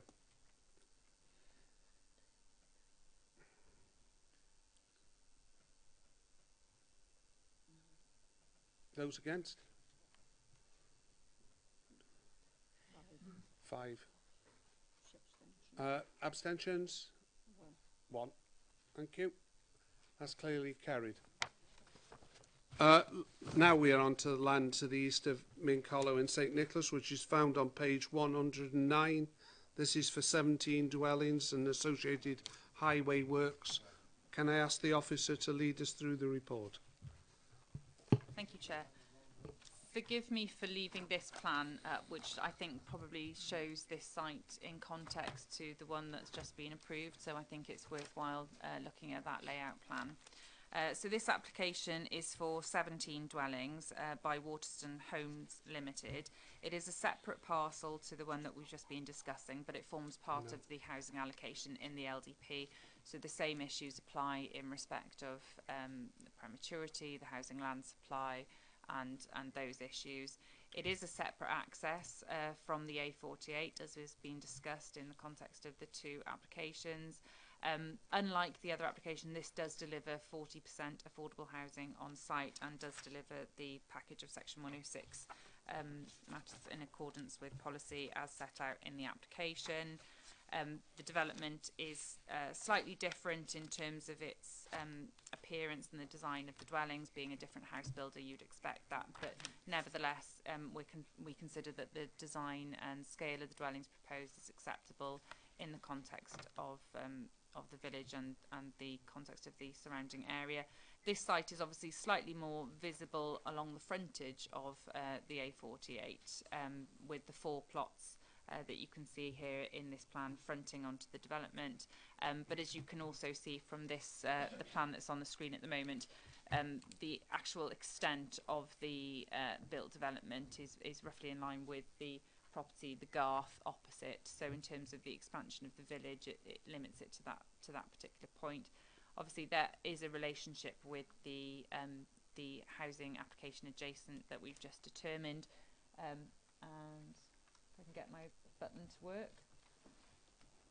You can see here's the link that we were talking about earlier through into the site next door, and officers also worked quite closely to try and align the two sites in terms of the open space areas so that they're adjoining each other, so that there is a synergy between the two sites so that they do work together.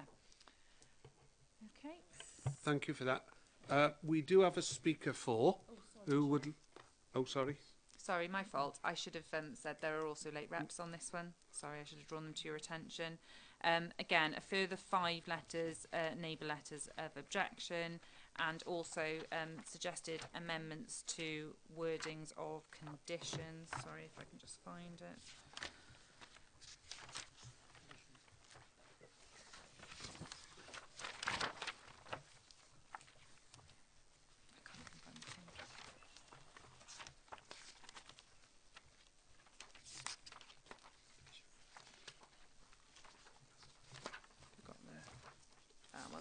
I just found it at the same time. Sorry, Chair. Yeah, they're conditions 14 in terms of there was an error in the condition and the reference to Emmaville needs to be deleted. Obviously, this just deals with the construction environmental management plan, and a further amendment to condition 2 just to reference the correct garage plan. Okay. Sorry, Chair. Yeah, that's fine. Thank you. We do have a speaker for the development. His name's Mr. Geraint John, and if he'd like to come up and take a chair. Thank you.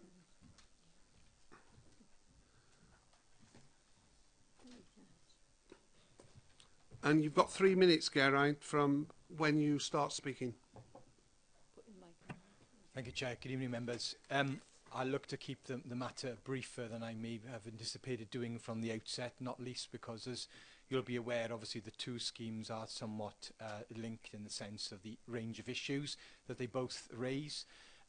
Really what I wanted to emphasise more than anything was the amount of dialogue and negotiation had between the applicant and our client Waterstone Homes with officers to achieve really a hopefully a very sensitive and appropriate scheme for this part of the site. In particular, the lengths gone to design the units, to assimilate and supplement landscaping to the boundaries is something that has been emphasised considerably. Obviously, as the officer's report records, the application is acceptable in many respects, whether that be principle, visual impact, its character in the conservation area terms, traffic generation and access, residential amenity, and then the amount of amenity space and public space provision within the site itself. The density and number of units proposed on the site has been decreased from the first scheme presented in dialogue and in conjunction with officers to produce a slightly less dense proposal for this part of the overall allocation. That will help it assimilate it within the fringe location that it is at the gateway into the village. The development is of a high quality specification and design. It takes account of the need to divert the public right of way that crosses the site, which has been progressed in conjunction with your public right of way officer. As the officers mentioned, it yields a full package of Section 106 planning obligations and gain, whether that be affordable housing and other contributions. And really I wanted to emphasise the developer's track record, as you may know from other schemes across the Vale, in delivering high quality, very pleasing and attractive development proposals that assimilate themselves very well into such historic and conservation area sensitive locations. So really over 18 months worth of work with officers to get to this point since the application has been first presented. The application is in our view acceptable in all respects, and we respectfully urge approval of the application accordingly. Thank you. Thank you. Any member wants any point of clarification? No clarification. Okay. Would you like to take your seat back? Yeah. Thank you. The officers are allowed to speak after that if you want to. Nothing to add. Thank you. Okay, I'll go over to the local member, Jonathan Bird. Thank you, Chair. Same spiel. Disappointed. Premature access. It is absolutely ludicrous that we've got 2 accesses for these. I know negotiations have gone on, but surely there's some legal way that we could have got these two to work together.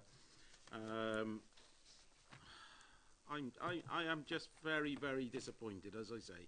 Wenvo Ward, now over 500 houses, all prior to the LDP. What have I done to you guys? You know, what have I done to you? This is on, again, grade 3A agricultural land. It is totally out of context with the village. There's no facilities within the village other than a primary school. It's just absolutely ludicrous when the inspector has flagged this up as an issue, and we're taking it that the inspector, because he hasn't come back to us, has no issues. I think it's wrong, and I will be the first one to stand up when the inspector comes back and says why. I will be the first one to stand up and said I tried, because it is wrong. We're gambling with people's lives. We're gambling with a village which is a very nice rural village at present, and these 2 developments are going to ruin it. They will give nothing. I've seen it with the developments in Wenvo. The 106 money is spent on a cycle path that is very little used, reduces the carriageway width down, which makes it quite dangerous if you use large vehicles to drive the Port Road now, which I do on a regular basis. I drove it this morning with a 3-metre wide vehicle, and I can assure you with the new narrow lanes it is quite challenging, to say the least. If they do that to the A48, God help us. Culverhouse Cross is at 120% now during peak hours. It's going to be at 120% every hour of the day when all these are built, and I am just disgusted that we're looking at this prior to the LDP. So I will be moving against. Thank you. Have you got a seconder? Yes, lovely. Thank you. Okay. You wanted to speak, did you, Nick? Thank you. And Bob. Can I take Bob first? Because I know he did. Yeah. Thank you, Chair. Yes, obviously I reiterate my objection to the 2 splays. The difference now is, of course, we passed planning permission on the 1st, so this is a separate application for a 2nd. For that reason, I think it should be rejected, because it is dangerous to the highways. But also, having spent 40 odd years in the heavy commercial vehicle industry, I'm intrigued for the developer and our planning officers to tell me how we're going to. There's no hammerhead inside that development. You wouldn't be able to turn heavy commercial vehicles. They would have to reverse back onto the A48. And I'm talking about fire engines, removal vans, road sweepers, refuse vehicles. You just wouldn't be able to turn them inside the development, so they'd have to back out on the A48. And I think that is totally unacceptable. Okay. I don't know if the officers would like to come back on that. Only to say that our highways officers have not raised any objection to the internal layout, so presumably they're happy that it does meet those requirements in terms of turning space and manoeuvrability for any vehicles that need to access the site. For you, it will not meet that criteria. Okay. You will not turn commercial vehicles in that layout. Okay. Any other member? Nick? All I was going to say, Chairman, is well, we've been sold that the previous application and this application are linked. Well, I have to say, the second entrance, why it wasn't properly linked. I appreciate the different developers, but to have the same plan with number 1 and number 2, with entrances so close to each other onto a major highway, and I remember as a lad when the A48 was the road. It was the road, and it's still massively used by people wanting to go east-west across our nation. And I find this absolutely bizarre that we're snarling it up even more. And I can't support it, Chairman. I have to be consistent. Thank you. Any other member? It's been moved and seconded that we refuse this application. Those members in favour of refusal, please show. It's 5. Yeah. Those against that refusal, please show.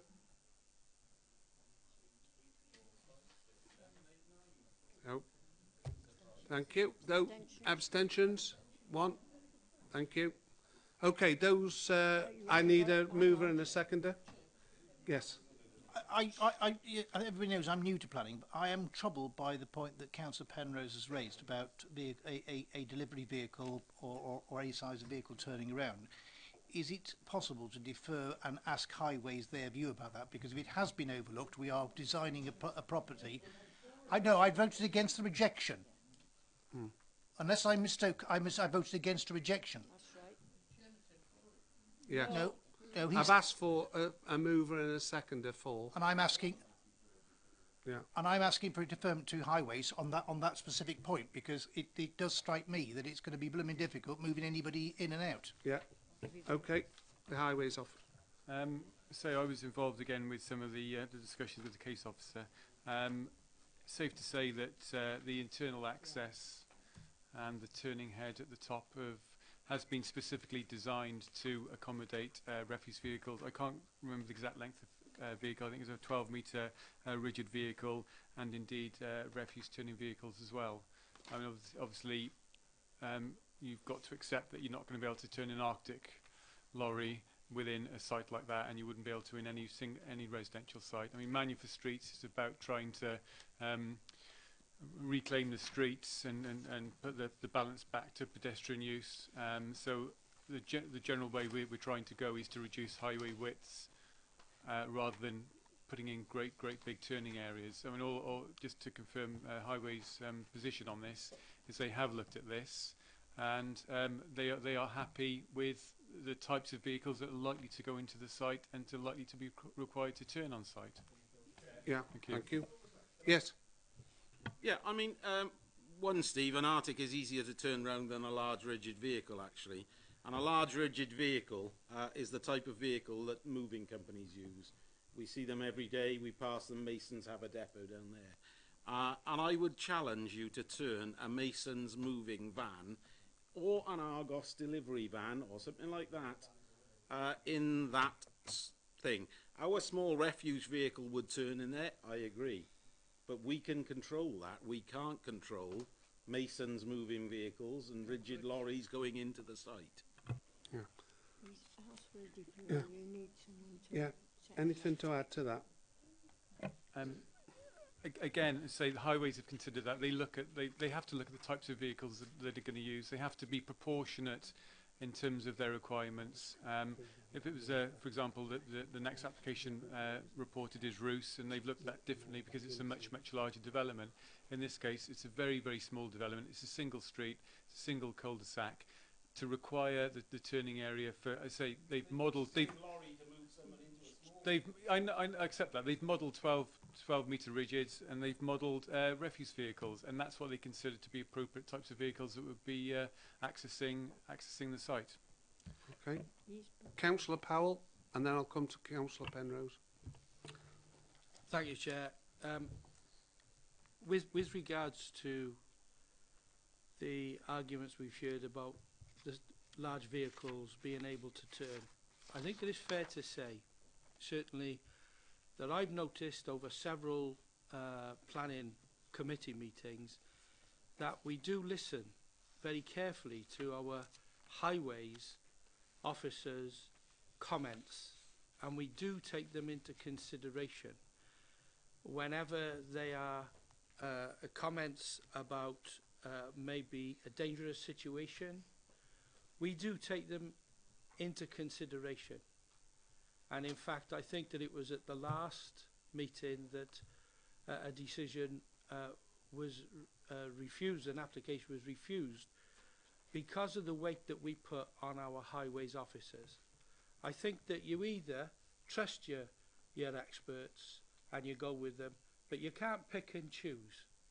I think that I never interrupted you, Councillor Bird, and we need to be consistent. It's one of the things that is a sort of a mandate to planning authority committees, whichever authority you are, is that there should be a consistency in the way that you make your decisions. And it's clear that our highways officer has not raised any objections to this. It would also be fair to say that most of the streets in any development, including Pencoitry, which we've seen go in Barry, White Farm, you're not going to get large vehicles in there turning around, but we still agree to them, and I remember that you voted in favour of those. But the thing is, you know, Councillor Bird also thought, he pleaded with us, what have I done to you? He shouldn't be taking this personally. It isn't personal. We're dealing with planning law, and we have to make our decisions based on planning law. I actually think that Councillor Bird is quite a nice chap, actually, and I don't have anything personally against him, and that's why I'm also going to mention that large moving lorries are usually referred to as pantechnicons. However, for future use, you can use that. Our highways officer has not objected to this, and I feel that we should put the same weight on our highways officer's comments as we usually do, for the sake of consistency. Okay, Councillor Penrose. Okay, several points. First one, Pantechnicon is not that type of vehicle. A Pantechnicon is a vehicle that uses a chassis scuttle and the body is integrated with the cab. Well, you look wrong. You're referring to Luton vehicles, but I'm not going to get into the actual bodybuilding side of it.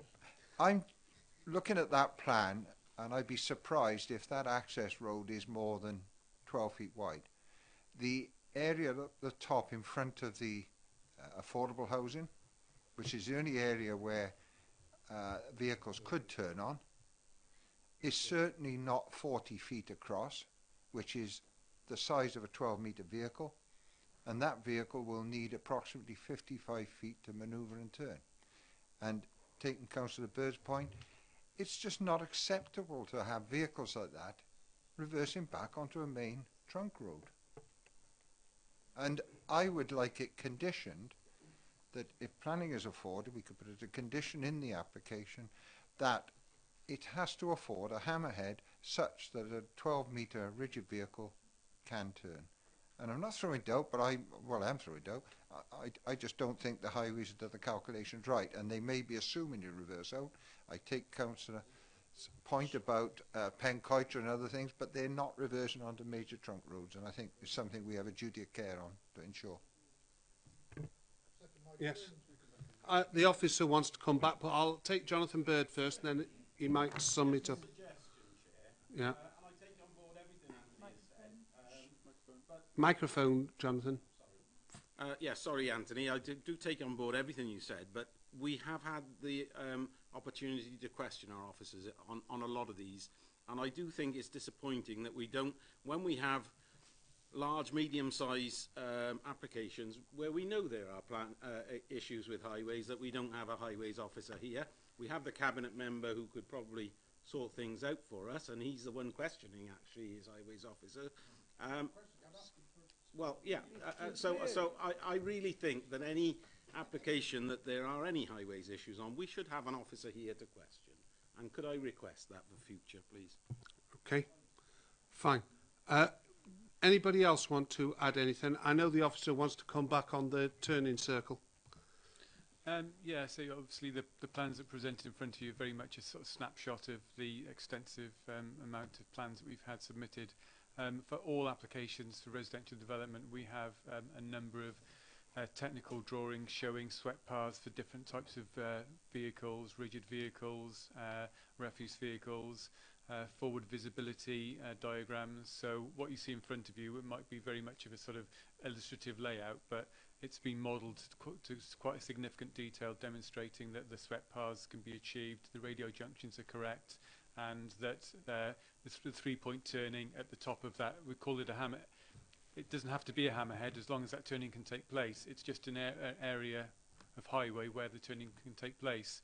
We're trying to move away from hammerheads to, again, try and create a better environment with more of a sense of place. So, whilst what's in front of you doesn't demonstrate that that's been shown, we have the evidence. We've had the submitted plans showing the technical requirements of the road widths, and that it can be achieved. That's all, Chairman. I'm reluctant to take Councillor Penrose again because I think he's had quite a... I don't know whether he wants to carry on with that proposal. I would like confirmation from Highways, yeah, specifically about the turning of a large vehicle on this site, because I'm troubled that we may accidentally design in a need to reverse out. That's all I'm asking for a deferment for, is to get that confirmation. I understand what Stephen's been able to say. I'm not necessarily saying the Highways guy should be is a mistake here, but I'm saying that is a question that was raised, and I'm offering that chance to ask specifically, can they do? And the reason I say it, Chair, is because what troubles me is that the drawing I accept, this may not be the final design, and there may be other changes, but if cars are going to park outside, what I think is, I can't even read the damn thing, but if they park outside where the drop curbs don't exist, then the vehicle's definitely not going to turn round. Because although there are parking places, I know what human nature is, people park as near to their front door as they can. So that's why I'm asking specifically, can you turn a vehicle in that space? And I will be saying to the Highways guys, even when there's cars parked there, because you only need one car parked there and the owners have gone away on holiday, and you'll have to reverse out. And that's what I'm saying, is I don't want to design in something where they will have to reverse out. Okay. Do you want to come back well, on that? not to don't sort of do the issue to death, but obviously if we to go back to highways, we need an agreement as to what length vehicles. I mean, highways consider the types of vehicles and the frequency of vehicles we'll be using a particular site. So, I mean, if you try and model a very, very large vehicle, it's not going to work. That's simply the issue. That's why, in terms of being proportionate, highways look at definitely refuse vehicle. We know they're going to have to enter site, and then your 12-metre rigid vehicle. And if on larger sites, for example, buses. So again, all I can say is the developer's been asked to model the types of vehicles that are likely to enter the site. There are instances where you can't cater for the extreme vehicle. Otherwise, highways would get wider and wider and wider. There probably wouldn't be any space to build a house at the end of the site, and you wouldn't deliver your density and your housing numbers. So again, that's all I can say on that matter. Okay. Thank you. It's been moved and seconded then for a deferment. Those in favour of a deferment, please show.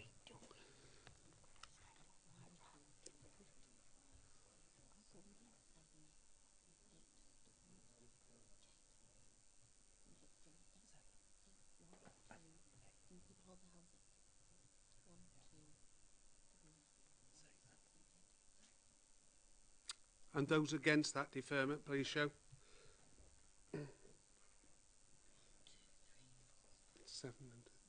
7. Okay, this matter's deferred to the next planning committee for a officer from the highways. Okay. Right, moving swiftly on then. We've got the next application, which is land to the north of the railway line, which is Councillor James's ward. Would you like to lead us through it's a reserve matters, so I'm hoping that members note that. Thank you. Thank you, Chairman. Yeah, this is land to the north of the railway line. Members should be aware of this site. It's been sort of presented to the Planning Committee over a number of years. So this is the application for 227 dwellings with the associated internal access roads, footpaths, drainage works and landscaping. So the site itself is a 6.6 acre site which was formerly agricultural land located to the eastern part of the village and broadly located between Porthcawl Road to the north and the more recent residential development at Roos Point. This is a submission of a reserved matters application and, as amended, relates to phases 2 and 3 of the development for a total of 227 dwellings. Members will recall that phase 1 was reported in late July for the smaller scheme. And that the scheme itself, the original outline consent, was approved back in under application 2014-550. So, as you see in front of you, this scheme for 227 is the larger part of the outline allocation, which primarily relates to effectively all the majority of the houses. For example, in phase 1, you can see the central area of public open space, which is also still relatively central for phases 2 and 3 as well. So, I say the house types are very much the same as were dealt with in the previous application. There's a mix of house types. Again, it's very much of a standard developer scheme. There's a mix of roof types, facade detailing, a mix of render, different colour buff bricks. The windows are casements, and then a various mix of doors. Just moving on to some of the main issues on the scheme. Again, very similar to the phase 1 scheme. It's set around a very strong public realm framework, which comprises of a series of distinct spaces which are linked by street and pedestrian movement hierarchy. These phases 2 and 3, subject to this application, is the main residential element of the scheme. Phase 1 delivered the central area of public open space, which contains a local equipped area of play.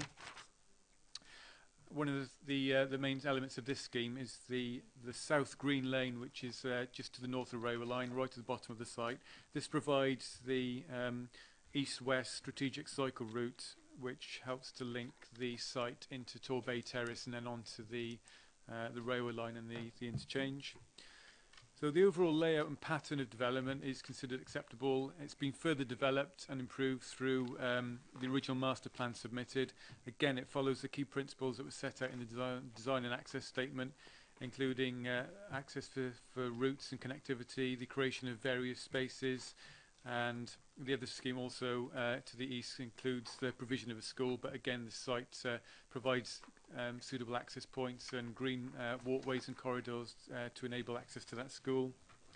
Again, the design approach for the dwellings is generally in line with the major house builder, and it will also reflect and appear as a logical continuation of the phase 1 scheme.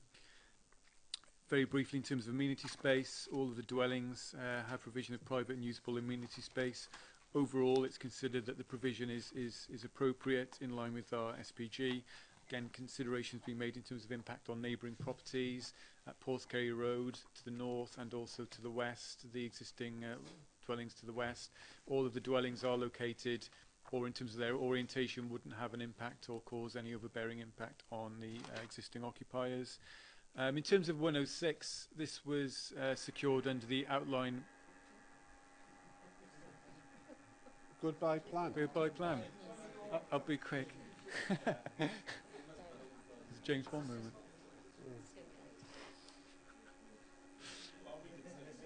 Okay, we can still see it. Again, in terms of the 106, that was secured under the original outline planning permission. So at the time, we were seeking the provision of 30% affordable housing. This scheme has delivered 63 affordable housing units, which equates to 30%. In addition to all the other Section 106 matters.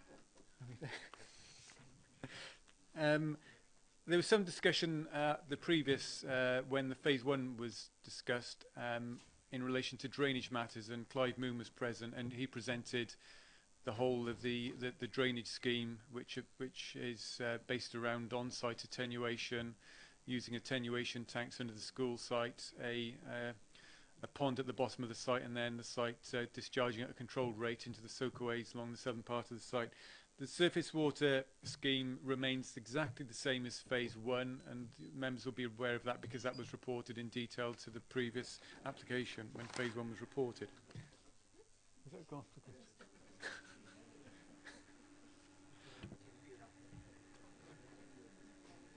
Okay, thanks for that. I think that sums it up. It certainly is.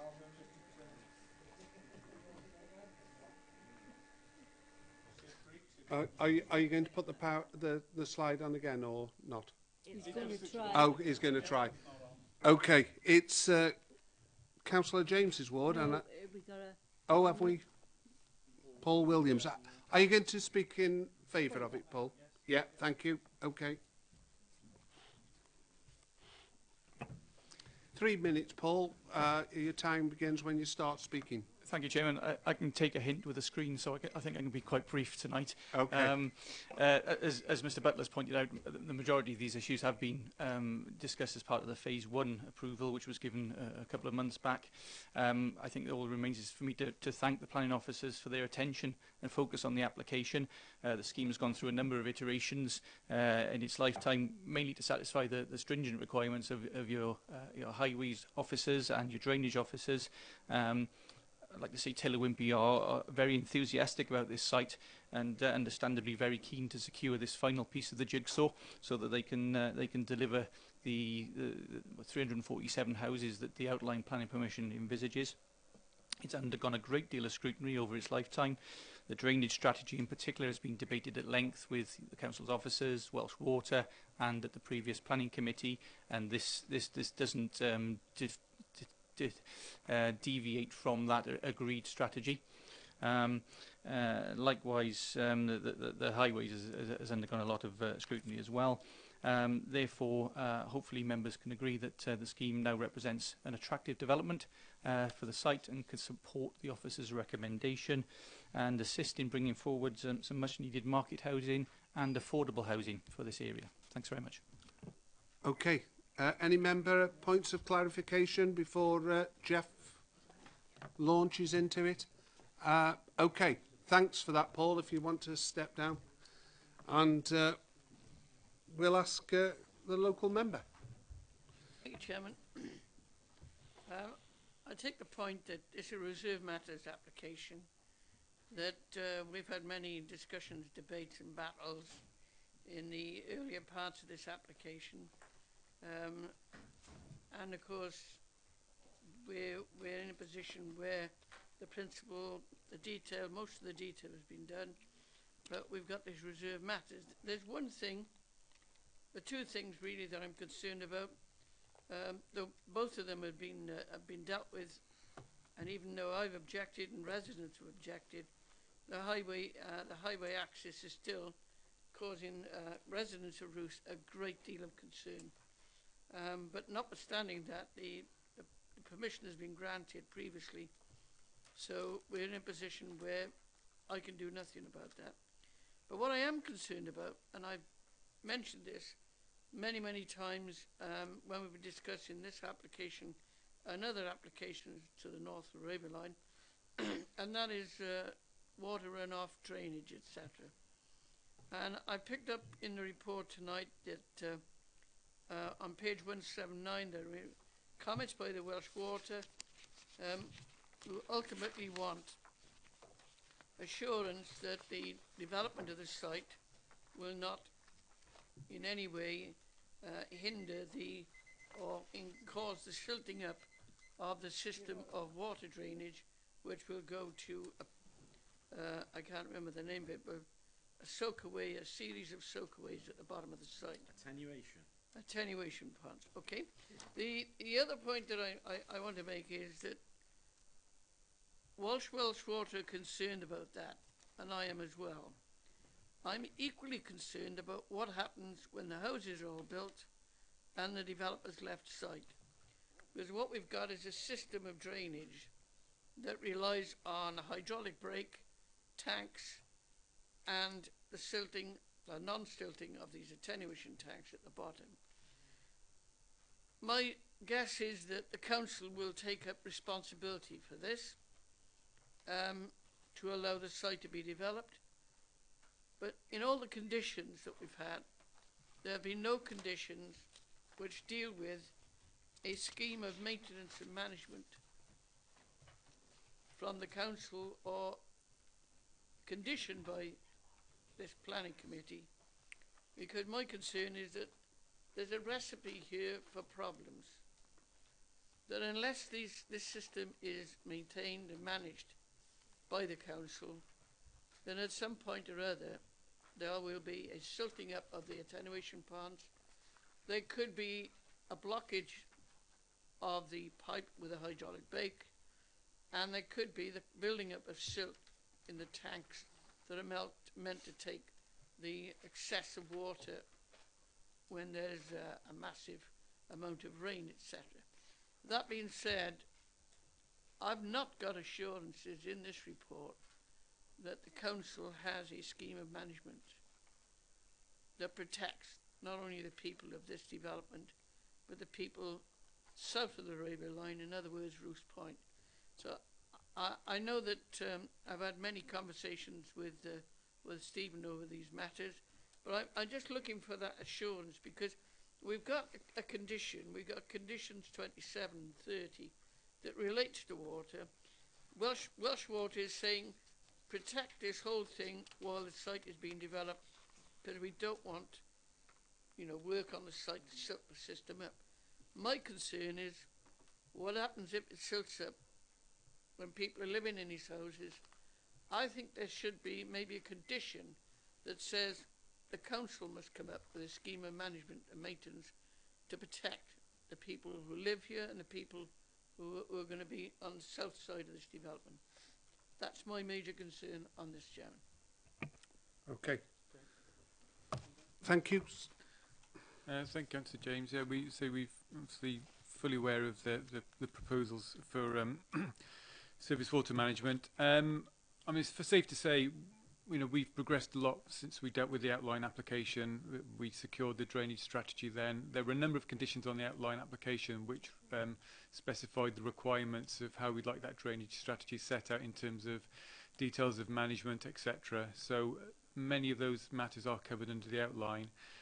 In terms of silting, for example, condition 24 covers silting through construction, through the construction phase, to ensure that when they put the attenuation tanks in and the soakaways at the bottom, for example, that they're not going to silt up during construction. Now, the issue of a commitment of our own, I mean, in terms of the drainage, there will be no, effectively, Welsh Water will own part of the asset, and the council will own the remaining assets. So there won't be any. There was previous concern before that there would be sort of unknown ownership of management and responsibilities in terms of maintenance if things go wrong. So that point is covered. Safe to say that clearly the council, as a responsible authority, will have a maintenance regime for structures that they will take on after the developer has left the site. I mean, that is the same with every single housing development. And similarly with Welsh Water, there's a formal Section 104, Section 102 connection. They have to jump through lots of hoops to get that connection in place with Welsh Water.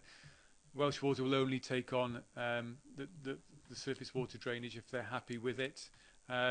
But again, that is no different than every other scheme for a major house builder when they go through that formal procedure and the drainage is built out and tested. So, say we've worked hard on these conditions, and particularly these do need to be read in conjunction with the outline conditions. But as a whole, the package of conditions between the two consents, in our opinion, covers the drainage issues on the site. There's probably more, I would say, rightly so, very, very comprehensive when you look, for example, at perhaps other schemes where the drainage and potential surface water issues are not such a concern. So this has always been an overriding issue with the application and the development of this allocated site, and we've gone to sort of great lengths to make sure that there's no stone unturned in terms of making sure we've got all the I's dotted and the T's crossed. Thank you.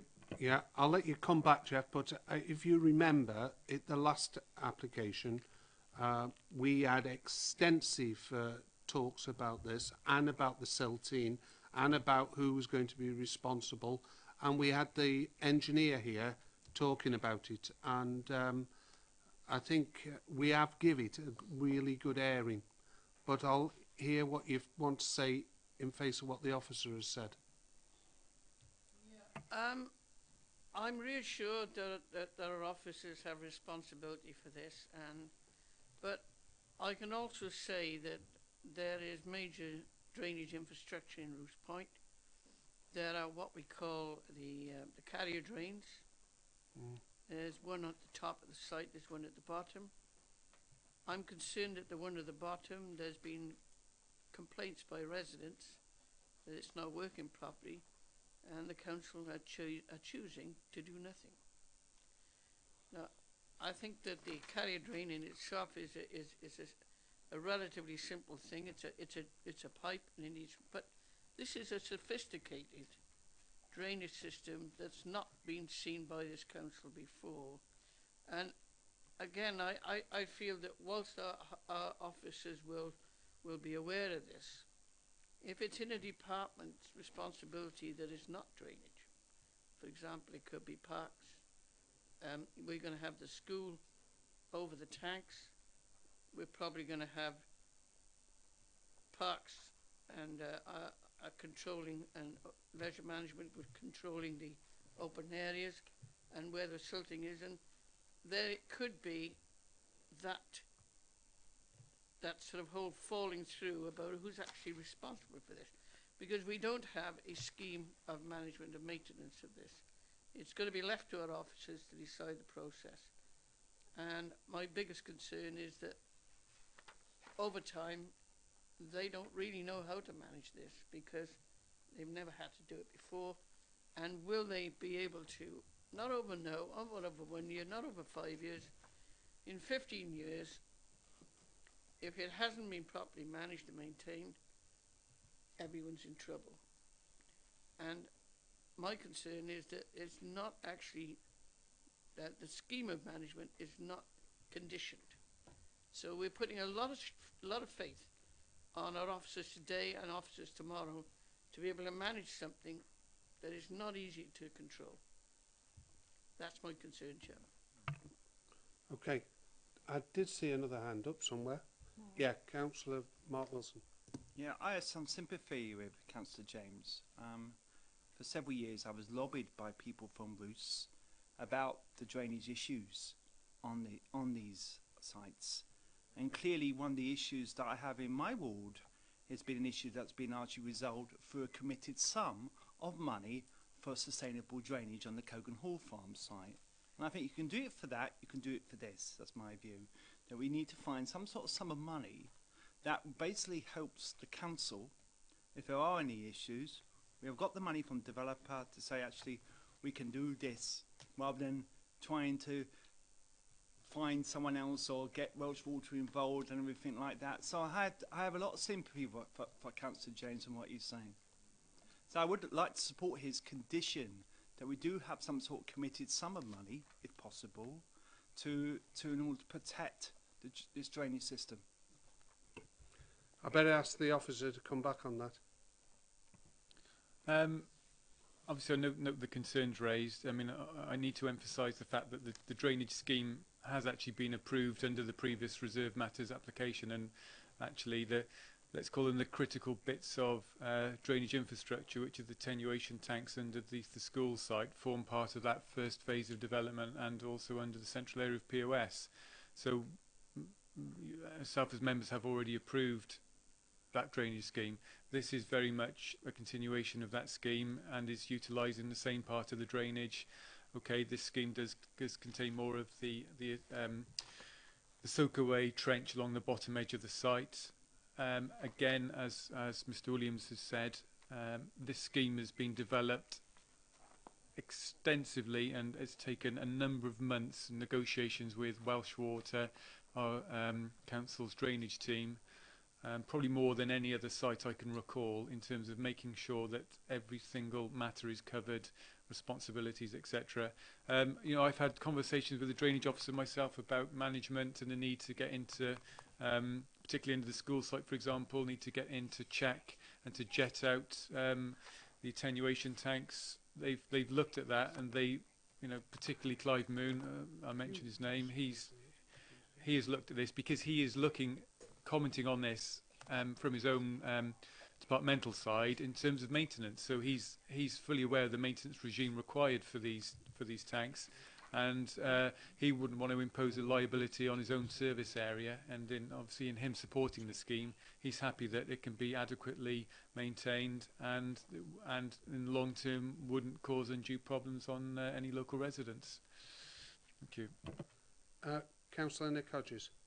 Thank you, Chairman. Just a quick one. I'm just looking for reassurance. In the late reps is the Highway Authority observation sheet, and it's referred to in the application, page 178, that's there as well. And it just comes up with all these quite minor, but I suspect quite important amendments and observations. I'm just wondering, is that all now incorporated in or taken into the whole scheme as it stands? Thank you, Councillor. Yeah, the a bit like all sort of, I mean, perhaps refers back to the St Nicholas applications. I mean, the latter part of the consideration of this application was submission of a number of plans and detailed plans. I would say getting down to what is effectively Section 38 type detail of formal agreements with the Highway Authority.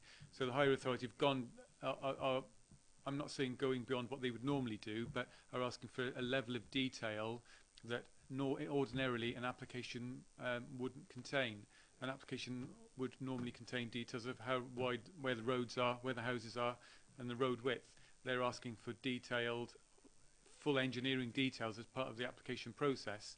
Now, we're confident that, for example, the need to provide a visibility splay or a raised curb can be provided within what is shown in the adopted highway. And these are very much almost for information type conditions to guide the Section 38.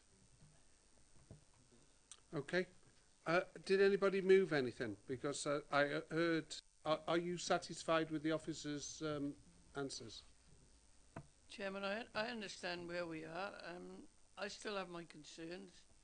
I still feel that we're relying on the officer's goodwill to do this, and there have been problems in other places before, not very close to this.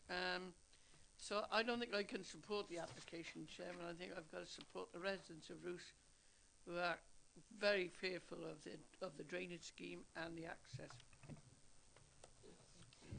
Yes. Thank you, Chair. Just a quick question. Is there any commuted sum because obviously it will be a financial liability to the council? For drainage?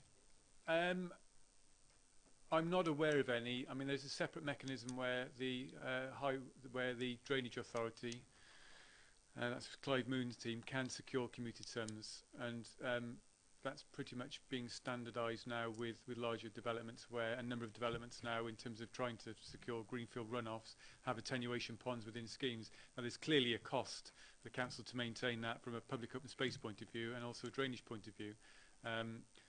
Drainage on all sites is getting a lot more technical. It's no longer just being put into combined sewers or discharged into local streams.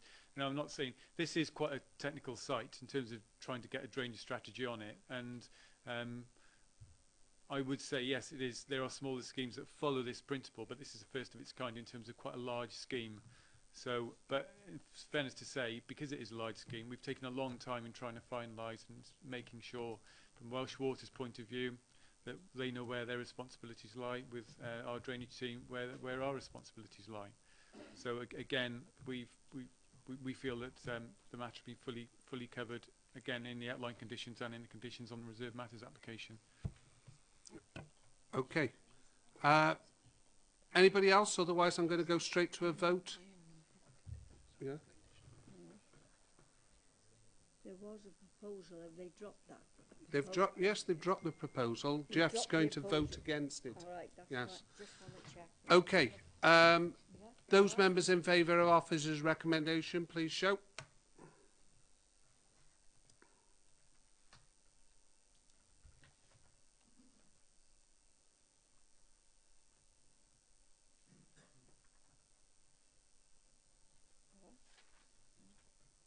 Okay. Those against?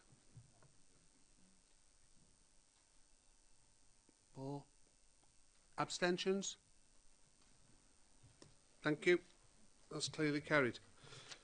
Right. We're now down to page 241, which is an application which was subject to a site visit today in Durrell Street, Lantwick Major. I know the local member will want to speak, but I'll ask the officer to deliver the report. Thank you, Chair. So, as you've alluded to, there was a site visit on this this afternoon. I'm afraid I wasn't able to be there, but my colleague Steve was. The application is within the heart of Lantwick Major Town Centre and the conservation area. The proposal is to build two two-storey detached properties within the existing site, served off Durrell Street, with 2 parking spaces provided per unit. And there is also an accompanying conservation area consent application, which is after this, which involves the demolition of the boundary wall across the frontage or part of the boundary wall in order to achieve access.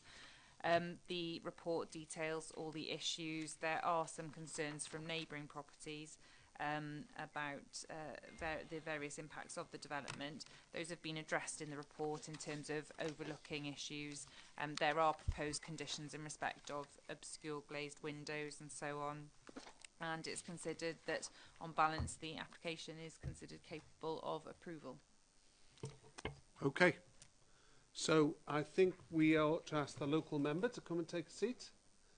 And he's got 3 minutes in which to deliver that speech. I'm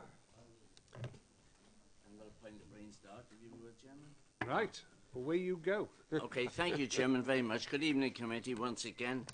This application, as we say, we had a site visit this morning. Those that saw the site this morning will appreciate it's on a narrow one-way street, part of the one-way system of Lantwick Major. It's a very small site, and we've now got these 2 houses planned on this site, which will, obviously, on the report, it says 2 parking spaces in each house. Well, that means a minimum 4 cars coming onto a one-way street, where it's a busy one-way street. Now, irrespective of page 250, where it says relatively light traffic on one-way route, don't you believe it. You can join me any time of the day, particularly early morning and afternoon, and it's a very busy route. In fact, I had to pull one member away this morning who could have got run over. So quite honestly, it is a busy street, and they come around a very narrow corner into the street. We've had previous problems on this street where opposite this site there are 2 what I call doll houses, basically 2 very small semi-detached houses that we granted some years ago, and that created absolute hell in the street with the development of these, because the developers have got nowhere to work from the site. So they have to, if they've got to shift a mound of earth or any loose material, they've got to bring in a skip or a lorry to load. And therefore what they do, they shut the street down without council permission. Now that's a very important issue. All their deliveries have to be made to the front of the site, and they carry their goods in. So subsequently, this is a big issue from the point of delivery and the construction of the site. And if you pass this tonight, you need to put a condition in on that, because quite honestly, I cannot monitor the site day and night, but quite honestly, that is a big issue at this street. Also, I want to point out there's no footways there. Pedestrian safety. Pedestrian safety, it's very dangerous now. In fact, I had 2 traffic humps put in on the street to slow the traffic down, because they come round the bend off Boverton Road and straight up as quick as they can. And quite honestly, it's very, very dangerous. Residents are concerned. Llantwit Major Town Council are totally against this scheme. It's in a conservation area. There's a removal of a big tree on the site. In a conservation area once again, and quite honestly, there's no need for this greed of 2 houses on this site. If anything should happen, at the most, 1 house should only be allowed on this site. And basically, Mr. Chairman, I hope members tonight, I only wish more had been there this morning to see the site. Because members tonight, I ask you, reject this application and put it back in their court. Thank you. Thank you for that. Okay, the officer is allowed to come back and clarify any of the points, particularly about the narrow street. We did witness quite some traffic on that street. I know there's going to be extensive digging out, but perhaps officers could tell us how the traffic management plan would be handled with the builder. Yeah, thank you, Chair. Okay, just to come back on a couple of the points that were raised. In terms of the sort of increase in vehicles as a result of these 2 properties, it is only 2 new dwellings that we're talking about. We've got provision on site for a total of 4 cars. I don't think that the impact of that in terms of vehicles accessing or egressing the site would cause such a conflict in terms of vehicle movements on that street to cause problems. Certainly highways haven't raised any objection in that regard. They're satisfied with the visibility displays and the parking provision on site and haven't raised an objection to the development. Take the point, it is a narrow road. It is a constrained part of the conservation area, like many parts of our conservation areas throughout the Vale. You know, people do rely on taking care when they use narrow roads, when they're walking in the road. There is a narrow footway, I understand, opposite the site, which makes some provision. I agree it's not ideal, but if we are going to make best use of land and enable the development of small parcels of urban brownfield land, then these are the types of developments that we really should be welcoming. In terms of the overdevelopment of the site, obviously the officer's report goes through the detailed design issues and so on. And whilst it is quite a constrained site, the dwellings proposed are relatively modest in scale. They have adequate gardens, whilst they're under our sort of ideal standards set out in our amenity standards SPG. In this sort of constrained urban environment, you would expect lower levels of amenity space to be provided, and what has been provided is considered to be adequate. In terms of the construction traffic management plan, it does appear to have been an omission in terms of the any conditions, so I would recommend to members that we add a condition to deal with construction traffic management in the vicinity, given that there clearly are constraints on the local highway there. So I would endorse just adding another condition to deal with that. Okay, the other local members had his hand up. Councillor Kaka. Thank you, Chairman. Just to add my 2 penneth. Yes, another application from a conservation area. And I thought conservation areas are meant to be valued, not devalued. And in my opinion, as time passes, conservation boundaries should be extended. I've never doubted that this small green area would be developed at some time, but not overdeveloped. Members who are on site will have noted the new build on this already congested one-way street, very narrow, and certainly not pedestrian friendly. If pushed, 1 new house, that I can accept. Traffic will undoubtedly increase over the coming years anyway. What this application proves to me is the greed of landowners and developers. I will not be supporting it as it stands. Thank you. Yes, Councillor Penrose. Sorry. Thank you. It's only a brief point on impact to trees. I mean, I'm not a tree expert. I looked at the tree. It seemed to be a rather nice, well-developed, large tree. Councillor John referred to it. I noticed that we have a tree survey by the applicants consultant is at Arborwood Tree Care. I just wonder why we haven't got anything from our own tree officer. Can I call her Margaret the Tree, because I cannot pronounce her surname. But Okay, I'll ask the officer that. It normally goes to the tree officer, as far as I know. Thank you, Chair. Unfortunately, we don't have a tree officer anymore. Margaret's left the authority. Oh. So you're relying on the rest of us and on assessment of experts, surveys and reports and so on. So we've had a look at the tree survey that was submitted. As the officer's report sets out, the sycamore tree to be removed is considered to be a lower class of tree, and we're not objecting to the removal of that tree, but we are securing the retention of the hawthorn tree on the site, and there's conditions to do with the protection of that tree. Okay. Yeah. only a quick query. We had her for the trees part of the report, the same one, so surely this wasn't done in the last few weeks. I just wonder why we didn't seek her opinion when she was still with the council. And also, if we're not experts, shouldn't we be commissioning perhaps with another authority in future, if we're not replacing the tree officer, to have expert opinion on it? Well, it's yeah. Okay, would you like to come back on that? I'm not sure that this is the right place to It's debate not, no. the staffing structure of our department and how we rely on things.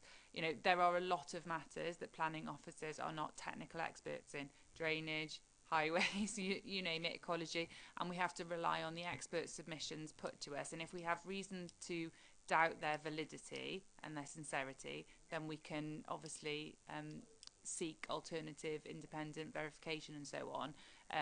We have to have an eye on cost pressures, and you know, we don't have the money to go out to an expert to verify every single piece of information that comes into us. We have to do a bit of a sort of professional technical analysis of that, and I'm satisfied that my planning officers are able to do that and are able to judge whether or not someone's trying to pull the wool over our eyes in respect of trees or any other matter like that.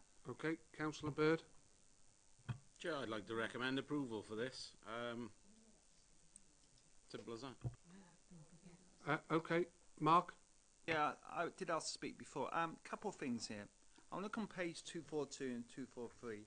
In comparison with 252, I just want to know basically which drawings is more accurate, because clearly when I see page 242 and 243, I see a quite tight area of amenity space.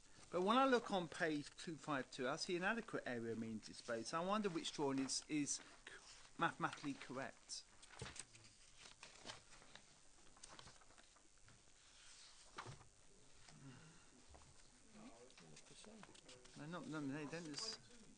I'm looking at 252. The drawing on 252 in comparison with the drawings on 242 and 243. And I just feel, looking at that visually, it feels as though with 242, which is the detail, there's less amenity space than there is on 252. I just wondered if someone could confirm that or not.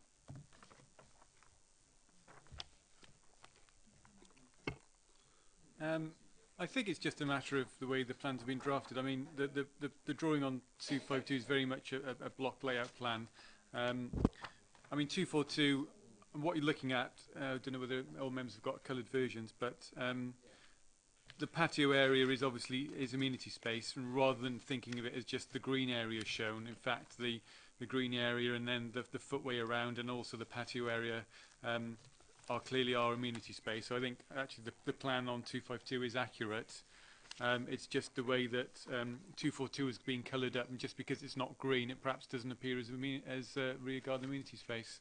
But it appears to us that the plans do tie up, and if anything, I would probably go by the accurate site layout plan on page 242. Okay, there you are.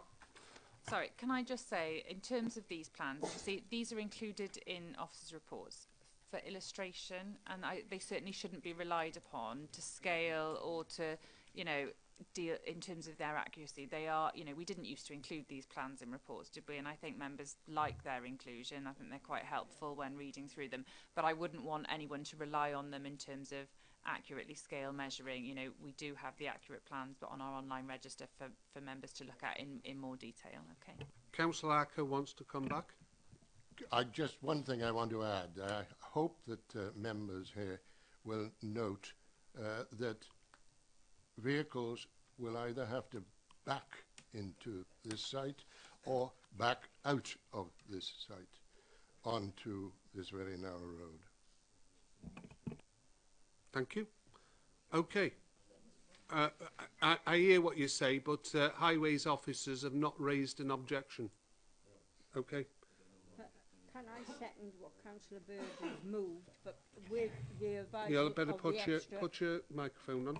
I want to second Councillor Bird, but I want to make sure that we have that extra condition about the traffic. I'll only second that as long as that is... Yeah. Yeah. It has been moved and seconded. Can you? Can you? Yeah, it's not on. Yeah. Yes, I can confirm that. It did slip my mind, but yes, we definitely need the construction management plan. Yeah, well, I was going to say from the chair, we will take a vote on your movement and the seconder with the additional condition that we have a traffic management plan.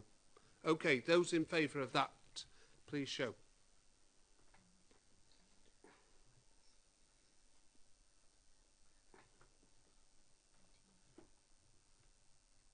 Okay, those against? Okay. Okay, abstentions? Okay, one abstention. Right, we've got the next one down on page 263, which is the same application, but it's to demolish the wall so we can get an entrance into that site. So it is in a conservation area. Both of you are moving and seconded. We better hear from the officer first. It'll be a short description, I'm sure. They are proposing to demolish a part of the section of the wall, irrespective of the development. We don't see any issues with that. So. Okay. It's moved and seconded. Those in favour, please show.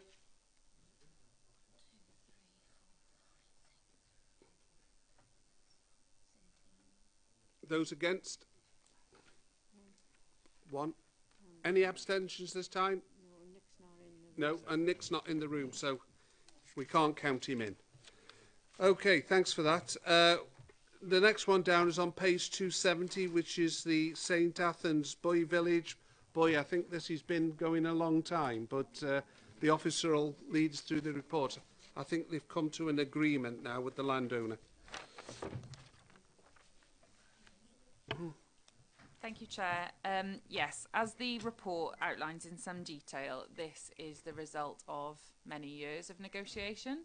And we've finally come to a point where officers are happy to recommend approval on the scheme that's before you. So, in brief, it is an application for 15 dwellings, plus the conversion of the chapel into a dwelling and the retention of the existing caretaker's bungalow on site with extensions. The report outlines the extensive planning history on the site, most recently proposed conversions of existing buildings and rebuilding other buildings for 5 separate plots back in 2012. Prior to that, there was an application that was approved in 2000 for 12 dwellings on the site. So there is some history in terms of the residential use of the site. The previous use of the site as a boys' village, which ceased some years back, was a sort of quasi-residential use, and it obviously means that the majority of the site is brownfield in nature. And there's a photograph in the report on page 281 which outlines, you know, the scale of buildings that were on the site when it was fully operational as a boys' village. The site has deteriorated significantly in the years that have gone by since, and we have been lobbied quite severely by the local police community liaison officer in terms of activities on the site like antisocial behaviour and so on and so forth, and the site does cause problems in that regard, and that's referred to in the officer's report. It is countryside, so technically it's contrary to policies EMV1, but obviously the officer's report outlines the various material considerations that have been taken into account which have led to the favourable recommendation of this scheme.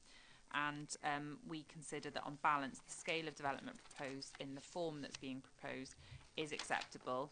The plan that's on the screen at the moment obviously sets out quite nicely the proposed dwelling layout compared to the previous buildings on the site, and you can see what sort of informed that scale and form of development.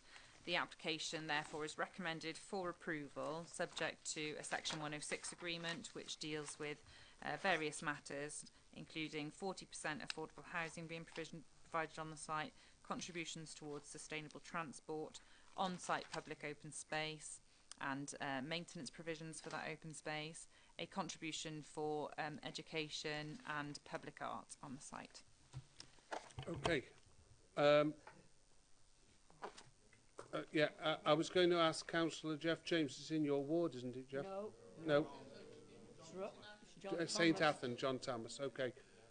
Clive Williams had his hand up first, and then I'll take Howard. I move approval and thank the officers.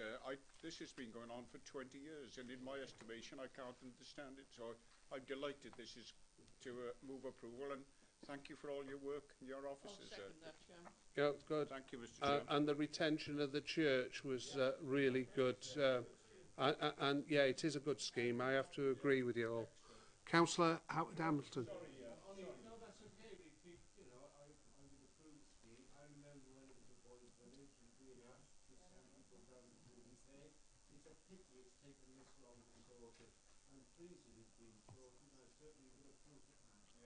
Okay, there I seem to get the sense that people are in agreement. So those moved and seconded, those in favour of the scheme, please show.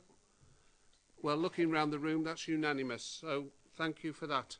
Is Bob gone or is he went out then? I don't know. He had an interest in this. Oh, he's had an interest. Could somebody, can you go and get him, Nick?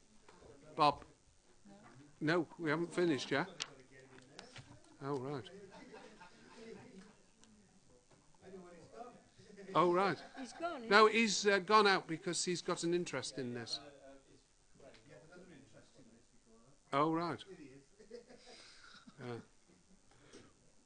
Okay. I think that leaves us only one matter left on the agenda. And I'm sure this is going to be quick. It's on page 357. It's Meadowvale Nursery in Cowbridge Road, Lantwick Major, which was subject to a site visit today. And I know that the local member wants to speak, don't you? But I'll ask the officer first to deliver the report. Thank you, Chairman. Just one late representation received on this application from Natural Resources Wales. They've raised no objection to the application, subject to a precautionary approach in relation to great crested newts, and in addition to securing a method statement in respect of Japanese knotweed. So it's an application for a proposed nursery workers functional needs dwelling with an annex for an aged relative. This is located at Meadowvale Nursery, Cowbridge Road, Lantwick Major.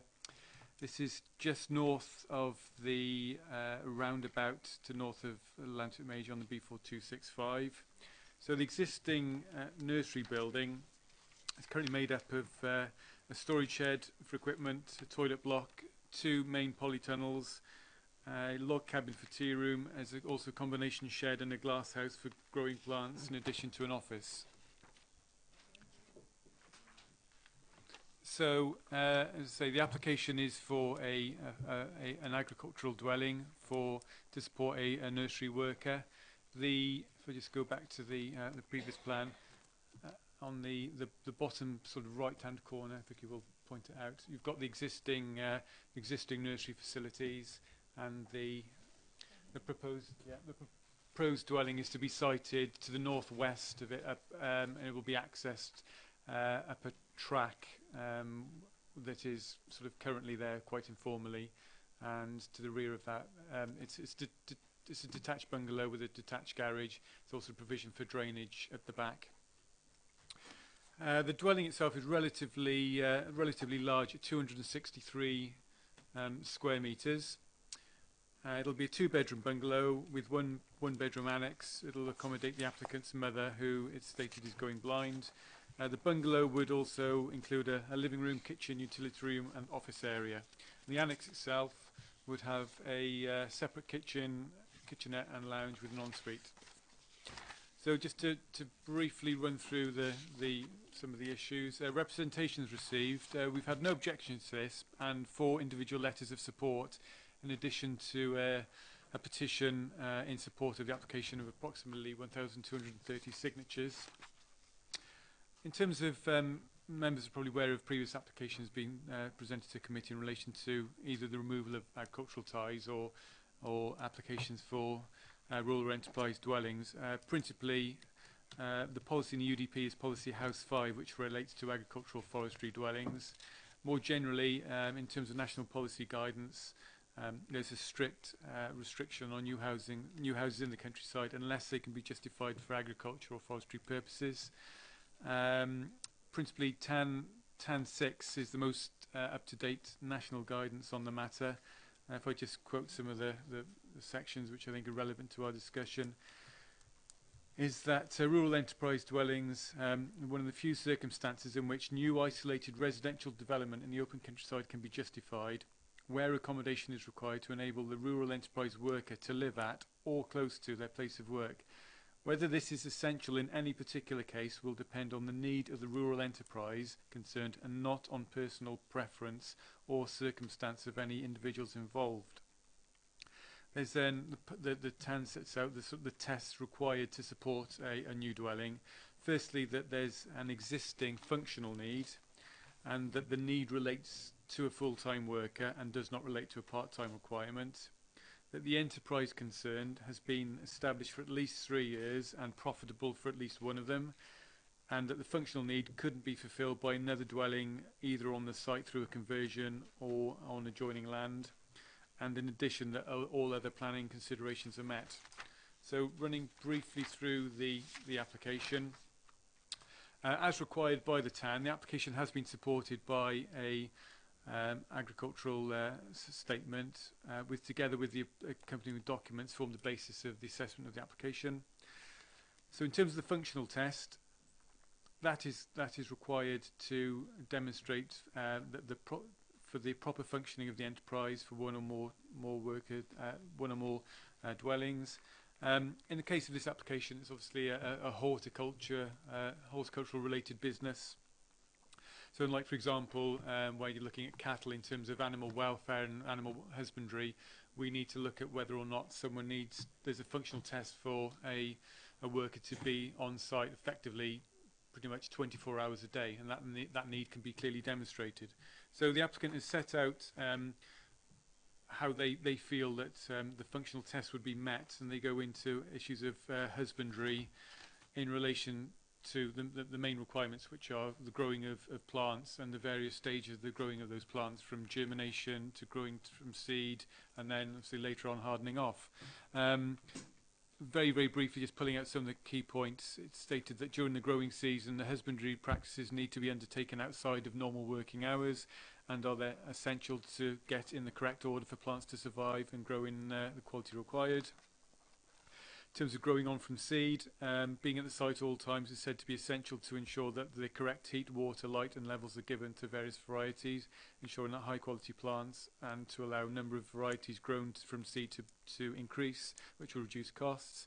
In terms of the final hardening off process, it's stated that it's obviously acclimatising the plants that have been grown indoors to the outdoor temperatures, which is a critical part of the growing process.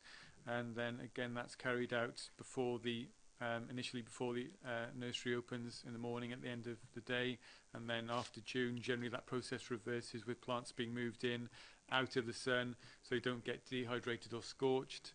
They've also the applicant has also set out losses that have taken place recently. Particular references made to the inclement weather we had in the winter of 2010-11, where snowfalls prevented access to the nursery for 10 days from the applicant's dwelling, who lives, I believe, lives in Bridgend.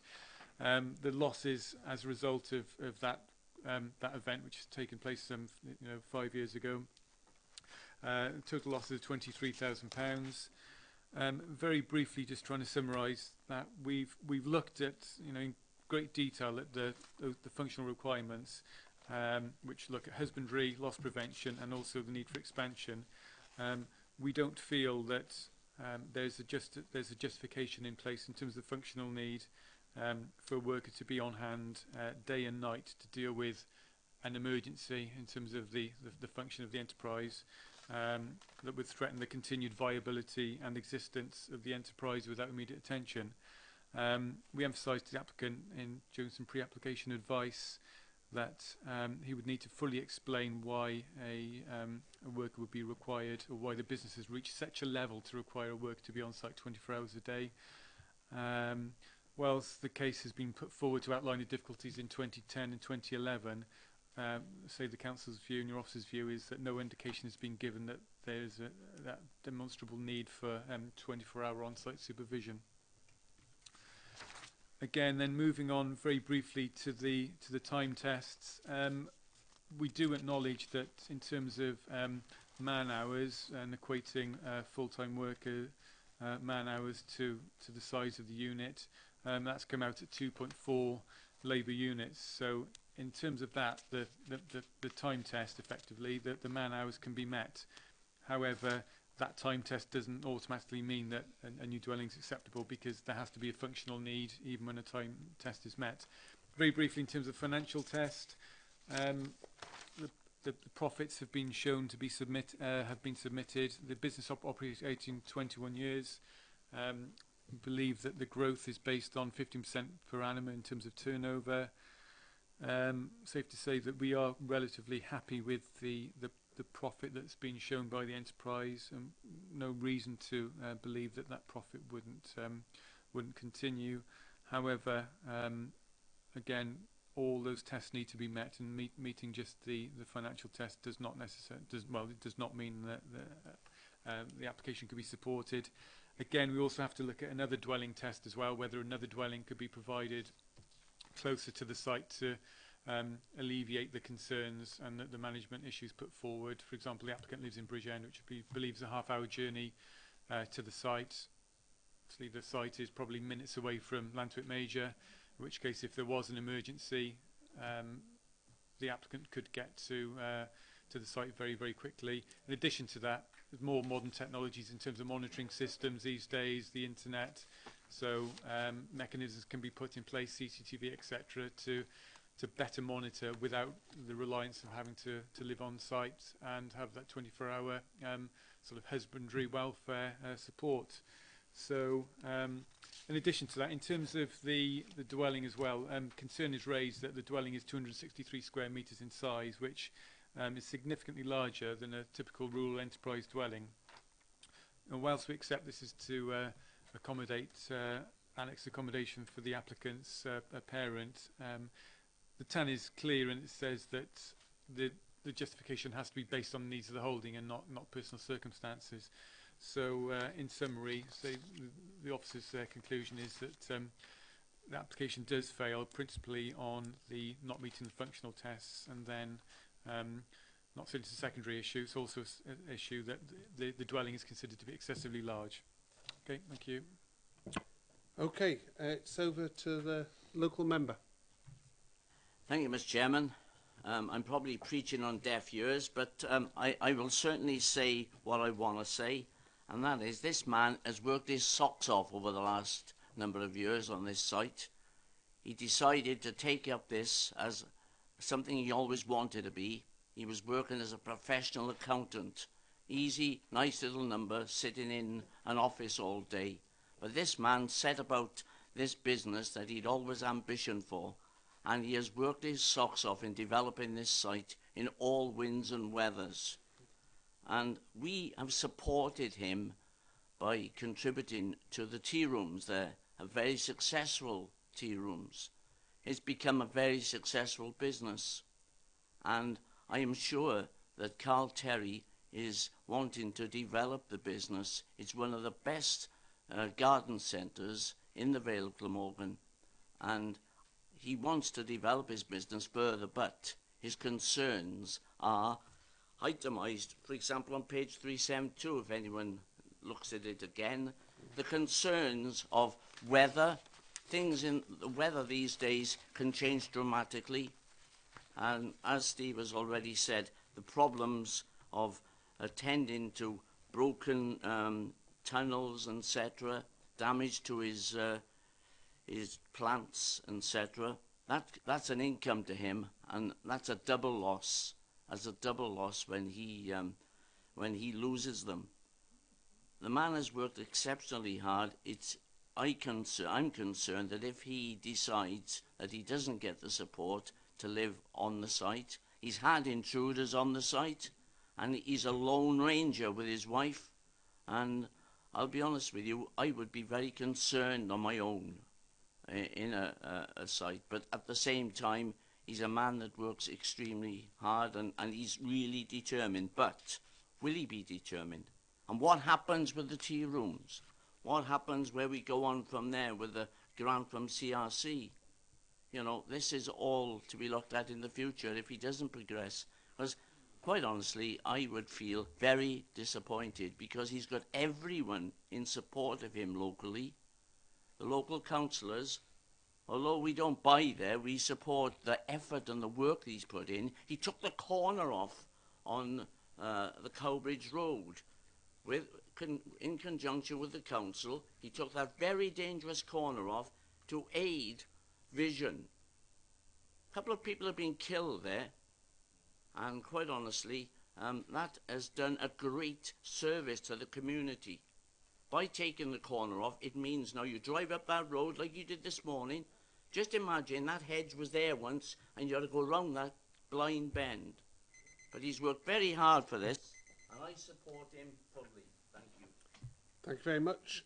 I don't know whether the officers want to come back on anything that he's said first.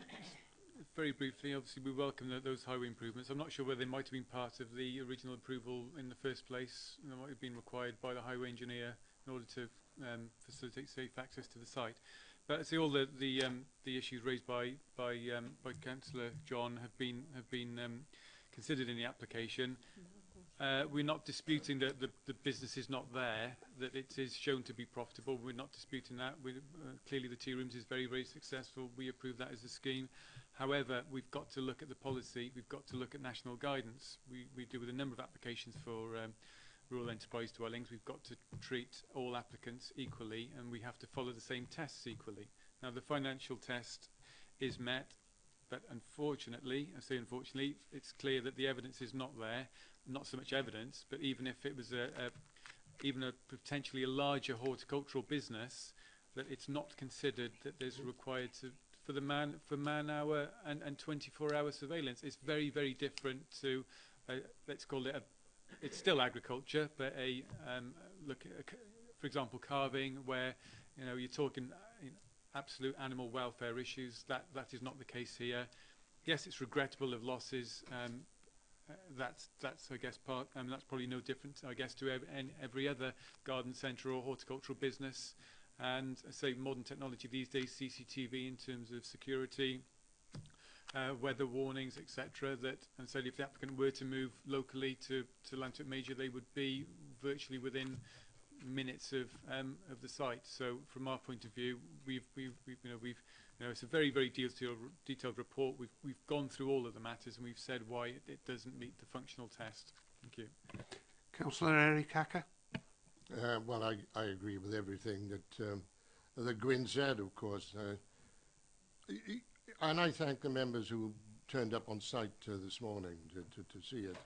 You see, the weight of argument against approval of this application set out by the officers appears overwhelming to the layman. And let's be quite honest about it, many of us are laymen as far as planning is concerned. But the planning rules and laws are not mandatory. There are a volume of TANs and recommendations for guidance. So it follows, therefore, that there must be occasions when the head and the heart are involved in coming to a decision. I've already come to a decision, and I will not be accepting the officer's recommendation. Okay, thank you. Councillor Mark Wilson. Eric, I'm sorry. My microphone is on. It's just got. Yeah. Okay. I just thought I'd let you know. My concern here is the scale, and I just wonder perhaps what Stephen Butler said about the scale being too big, is that if perhaps we could look at a negotiation, and that's why I would like to call for deferment of this application, for negotiation on the scale of it, so that perhaps the applicant along with the office could get back together to a more sustainable scheme if possible. Anthony? Yeah, Jeff? I would vote against that. I would struggle with that because that's not. It is a big building, but there are a number of other issues. The functional test that he fails, so that's only part of it, Mark. But I'll hear what the officer has to say. Yeah, well, there's a number of people before Anthony, but I would refrain from suggesting that. Okay. Yes, come back, please. Yeah, it's only to reiterate that the concerns about the scale of the dwelling are relevant and they could be negotiated to reduce the scale. It's unlikely to satisfy the applicant's requirements then in terms of his personal circumstances, but yes, in theory, we could negotiate to overcome the issue of the scale, but it still will not overcome the two principal reasons, being the functional need, and even if functional need was demonstrated, which we fail to see how it could be, but if it was, you still don't really overcome the dwelling test, given its proximity to Lantwick Major and the availability of any number of alternative houses in relatively close proximity. So I really don't think that there would be any benefit in deferment for those reasons. No. Okay, I got Councillor Jeff James next. Thank you, Chairman. I would say that, you know, we as a council and as a planning committee, we always like to support somebody who's having a go, making a success of a small business in the Vale. And I've got a lot of sympathy with this application, but I do recognise the points that have been put over by our officers about the size and scale of the dwelling, and the appropriateness given the actual need for, or the lack of justification for the dwelling. I would like to think that if this application is refused tonight, that perhaps the applicant can give a great deal of thought and perhaps come forward at some future time with a scheme that might be more acceptable. Thank you, Chairman. Okay. Did I see Anthony? Yes. Thank you, Chair. Yeah, I agree with the sentiments expressed there by Jeff. You've got somebody here who's come up and been very enterprising. They've worked extremely hard. They've achieved a great deal, and they're putting something into the Vale of Glamorgan's economy, and that should be applauded. And we should be doing all that we can to help people that achieve what this gentleman's achieved. I thought that the main problem was the scale, and I agreed with my colleague Mark that maybe there could be a negotiation. But even if there was a negotiation on the size, I guess that what the officers are saying is that the size of the business doesn't warrant a residential dwelling. You know, I just want clarification. Really, is that because as you said, Eric, we're laymen at this. So are the officers saying that it doesn't matter about the scale because the amount of turnover and work and all the rest of it doesn't warrant a residential dwelling on the site? And the other reason is that what they're suggesting is that Lantwick Major is so close that the owner of this could live in Lantwick Major. Is that what you're suggesting? Because I don't really well, go along if with you read on page 381 refuse 1, it sets out in quite detail what the refusal is about. Does that help you? Well, yes, I have read it, Chair. Yeah. But thanks for pointing it out to me. Good. Yeah. Jonathan. Chair, I don't know if I can help anybody out, but I used to own and run the biggest chrysanth grower nursery in the UK, just down the road from there. And with technology today, the way it is, there isn't a call to be on site, even on a, you know, we were supplying multinationals from an 11-acre glass site, and you just don't need 24-hour people on site at these. Yes, security is an issue, but you can get over it with CCTV. Temperature control is very easily done remotely by remote monitoring. And much as I am very much in favour of rural enterprise, I don't like to see the system abused, because when it comes down to genuine cases, we really struggle to get them through. So I would support the officer's recommendation on this. Thank you. Did you want to come back about Anthony's point? Yeah. Yeah, as I say, as Vicky has sort of emphasised, really, it's a functional need, and it's not a matter of improving the scale or the scope of the business. Say from a financial point of view, we're not disputing that the business is not in, the business is in profit, and in terms of kind of time, labour, the man hours are there, but the man hours are there for business that doesn't justify an agricultural dwelling there to be a 24-hour presence on site. And I think it really is as simple as that. I mean, it's a horticultural business. As Councillor Bird has alluded, I mean, we get applications for significant rural enterprise dwellings on the back of significant large-scale rural enterprises. This isn't one of them. We applaud, you know, the work that the applicant has done in terms of building the business up. We're not disputing that, and where we can, we support that with applications. But from our point of view, it's the functional need has to be passed. Even if it's past that, we then look at the alternative dwellings and proximity to other potential dwellings. And again, it's a number of steps to go through, and it really is, in this case, really not passing the first hurdle. That's probably all I can say on the matter.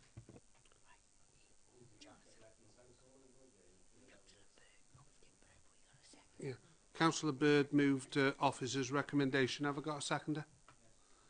Thank you, Councillor Nick Hodges.